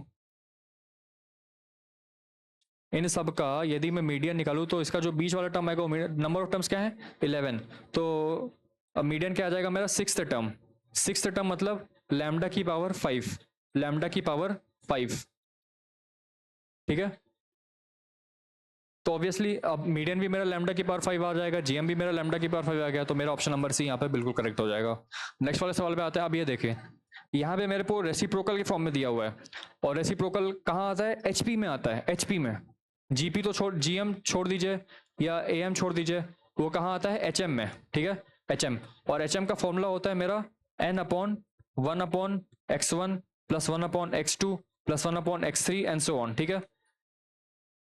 अब हम एचएम निकालते हैं।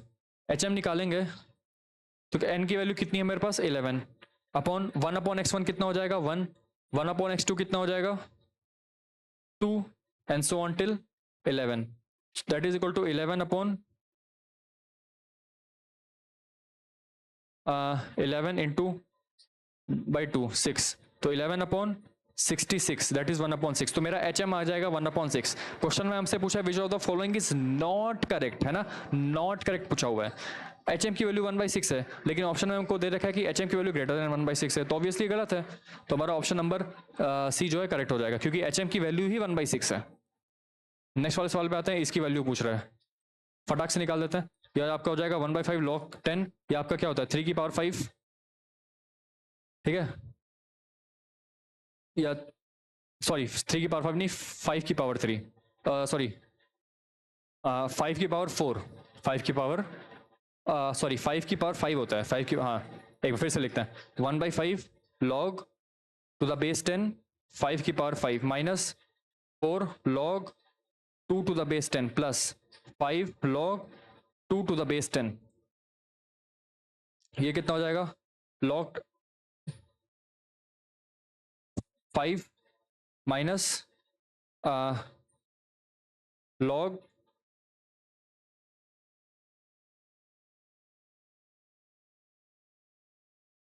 माइनस नहीं plus log 2 to the base 10. अब इसको ऐड करेंगे तो कितना आ जाएगा, log 10 to the base 10 which is equal to 1. तो आंसर क्या हो जाएगा इसका 1. नेक्स्ट वाले सवाल पे आते हैं.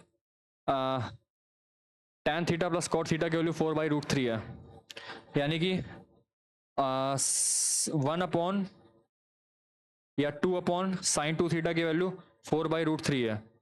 तो साइन 2 थीटा की वैल्यू कितनी हो जाएगी, √3/2. 2 थीटा की वैल्यू कितनी, π/3. तो थीटा की वैल्यू कितनी हो जाएगी, π/6. तो थीटा की वैल्यू π/6 हो गई, तो यहाँ पे रखिए साइन π/6 हो जाएगा 1/2, और cos 60 cos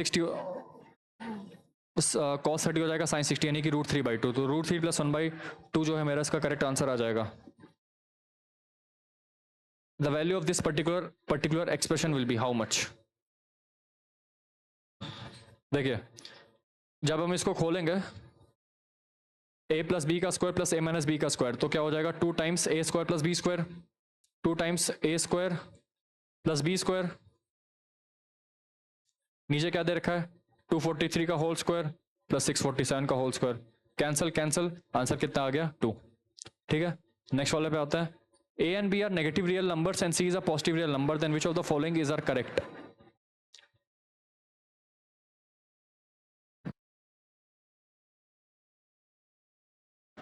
देखिए a जो हमारा c है वो पॉजिटिव रियल नंबर है और a हमारा नेगेटिव रियल नंबर है. अगर a एक नेगेटिव रियल नंबर है और उसमें से हम इसको सब्ट्रैक्ट करें तो ये ऑब्वियसली हमेशा नेगेटिव होगा.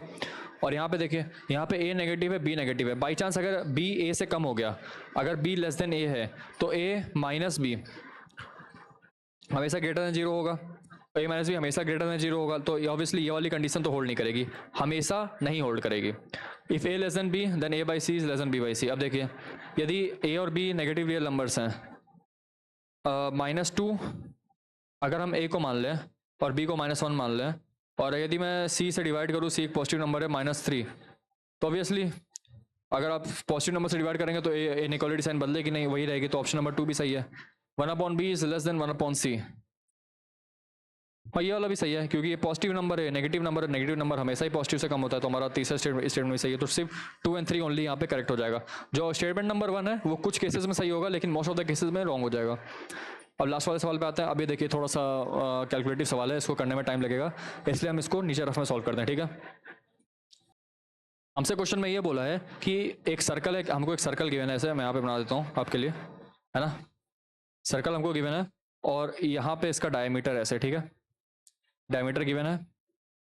यहाँ पे एक सर्कल ऐसे उठा ऐसे, ठीक है, और ये वाला सर्कल ऐसे जाके इसमें मिल गया. ठीक है, फिर फर्दर यहां से एक सर्कल ऐसे उठा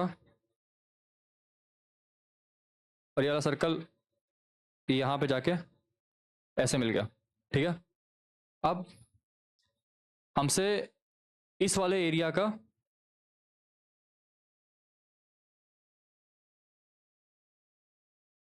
शेडेड रीजन, है ना, ये जो शेडेड रीजन है, इसका एरिया पूछ रहा है ना।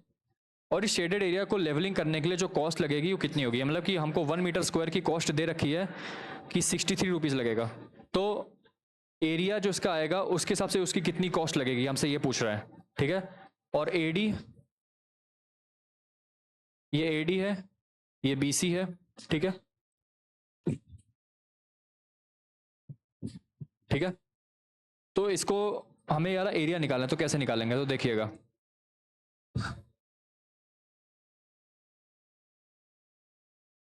हम ये वाली जो साइड है इस वाले सेमी सर्कल में से इसको माइनस कर देंगे तो ये आ जाएगा, कर देते हैं माइनस, ठीक है। और जो बड़े वाला जो सर्कल है इसका एरिया हमको दे रखा है, यानी कि पाई एडी स्क्वायर बाई 4 की जो वैल्यू है वो 707 है, तो पाई एडी स्क्वायर की वैल्यू कितनी हो जाएगी 707 मल्टीप्लाइड बाई 4, इसका याद रखिएगा। और ए बी की जो वैल्यू है वो है इसकी एडी बाई 3, ए बी की जो वैल्यू है वो आपकी पूरे डायमीटर की 1/3 है, और ए बी क्या है इसका रेडियस, ए बी जो है इस वाले सेमी सर्कल का रेडियस है, ठीक है।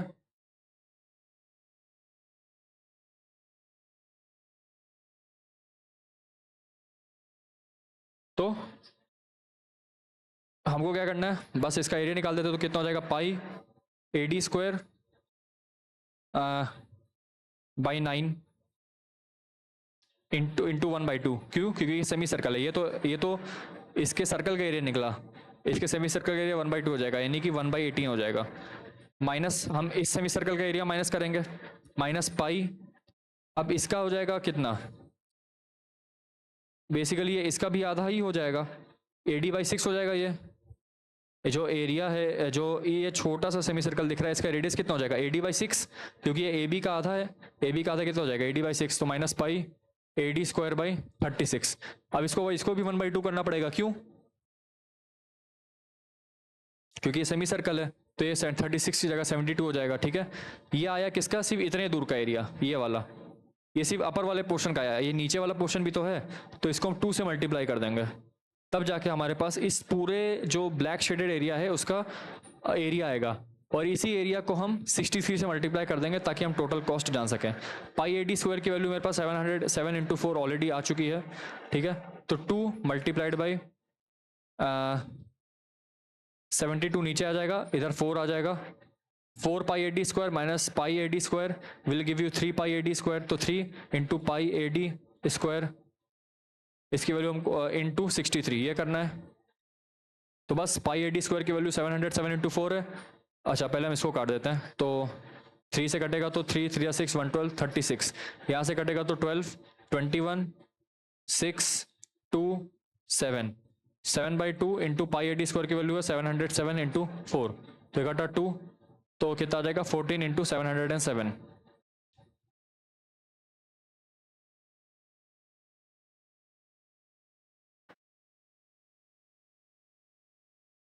एक बार इसको फिर से देख लेते हैं, शायद यहाँ कोई कैलकुलेशन मिस्टेक हो गई।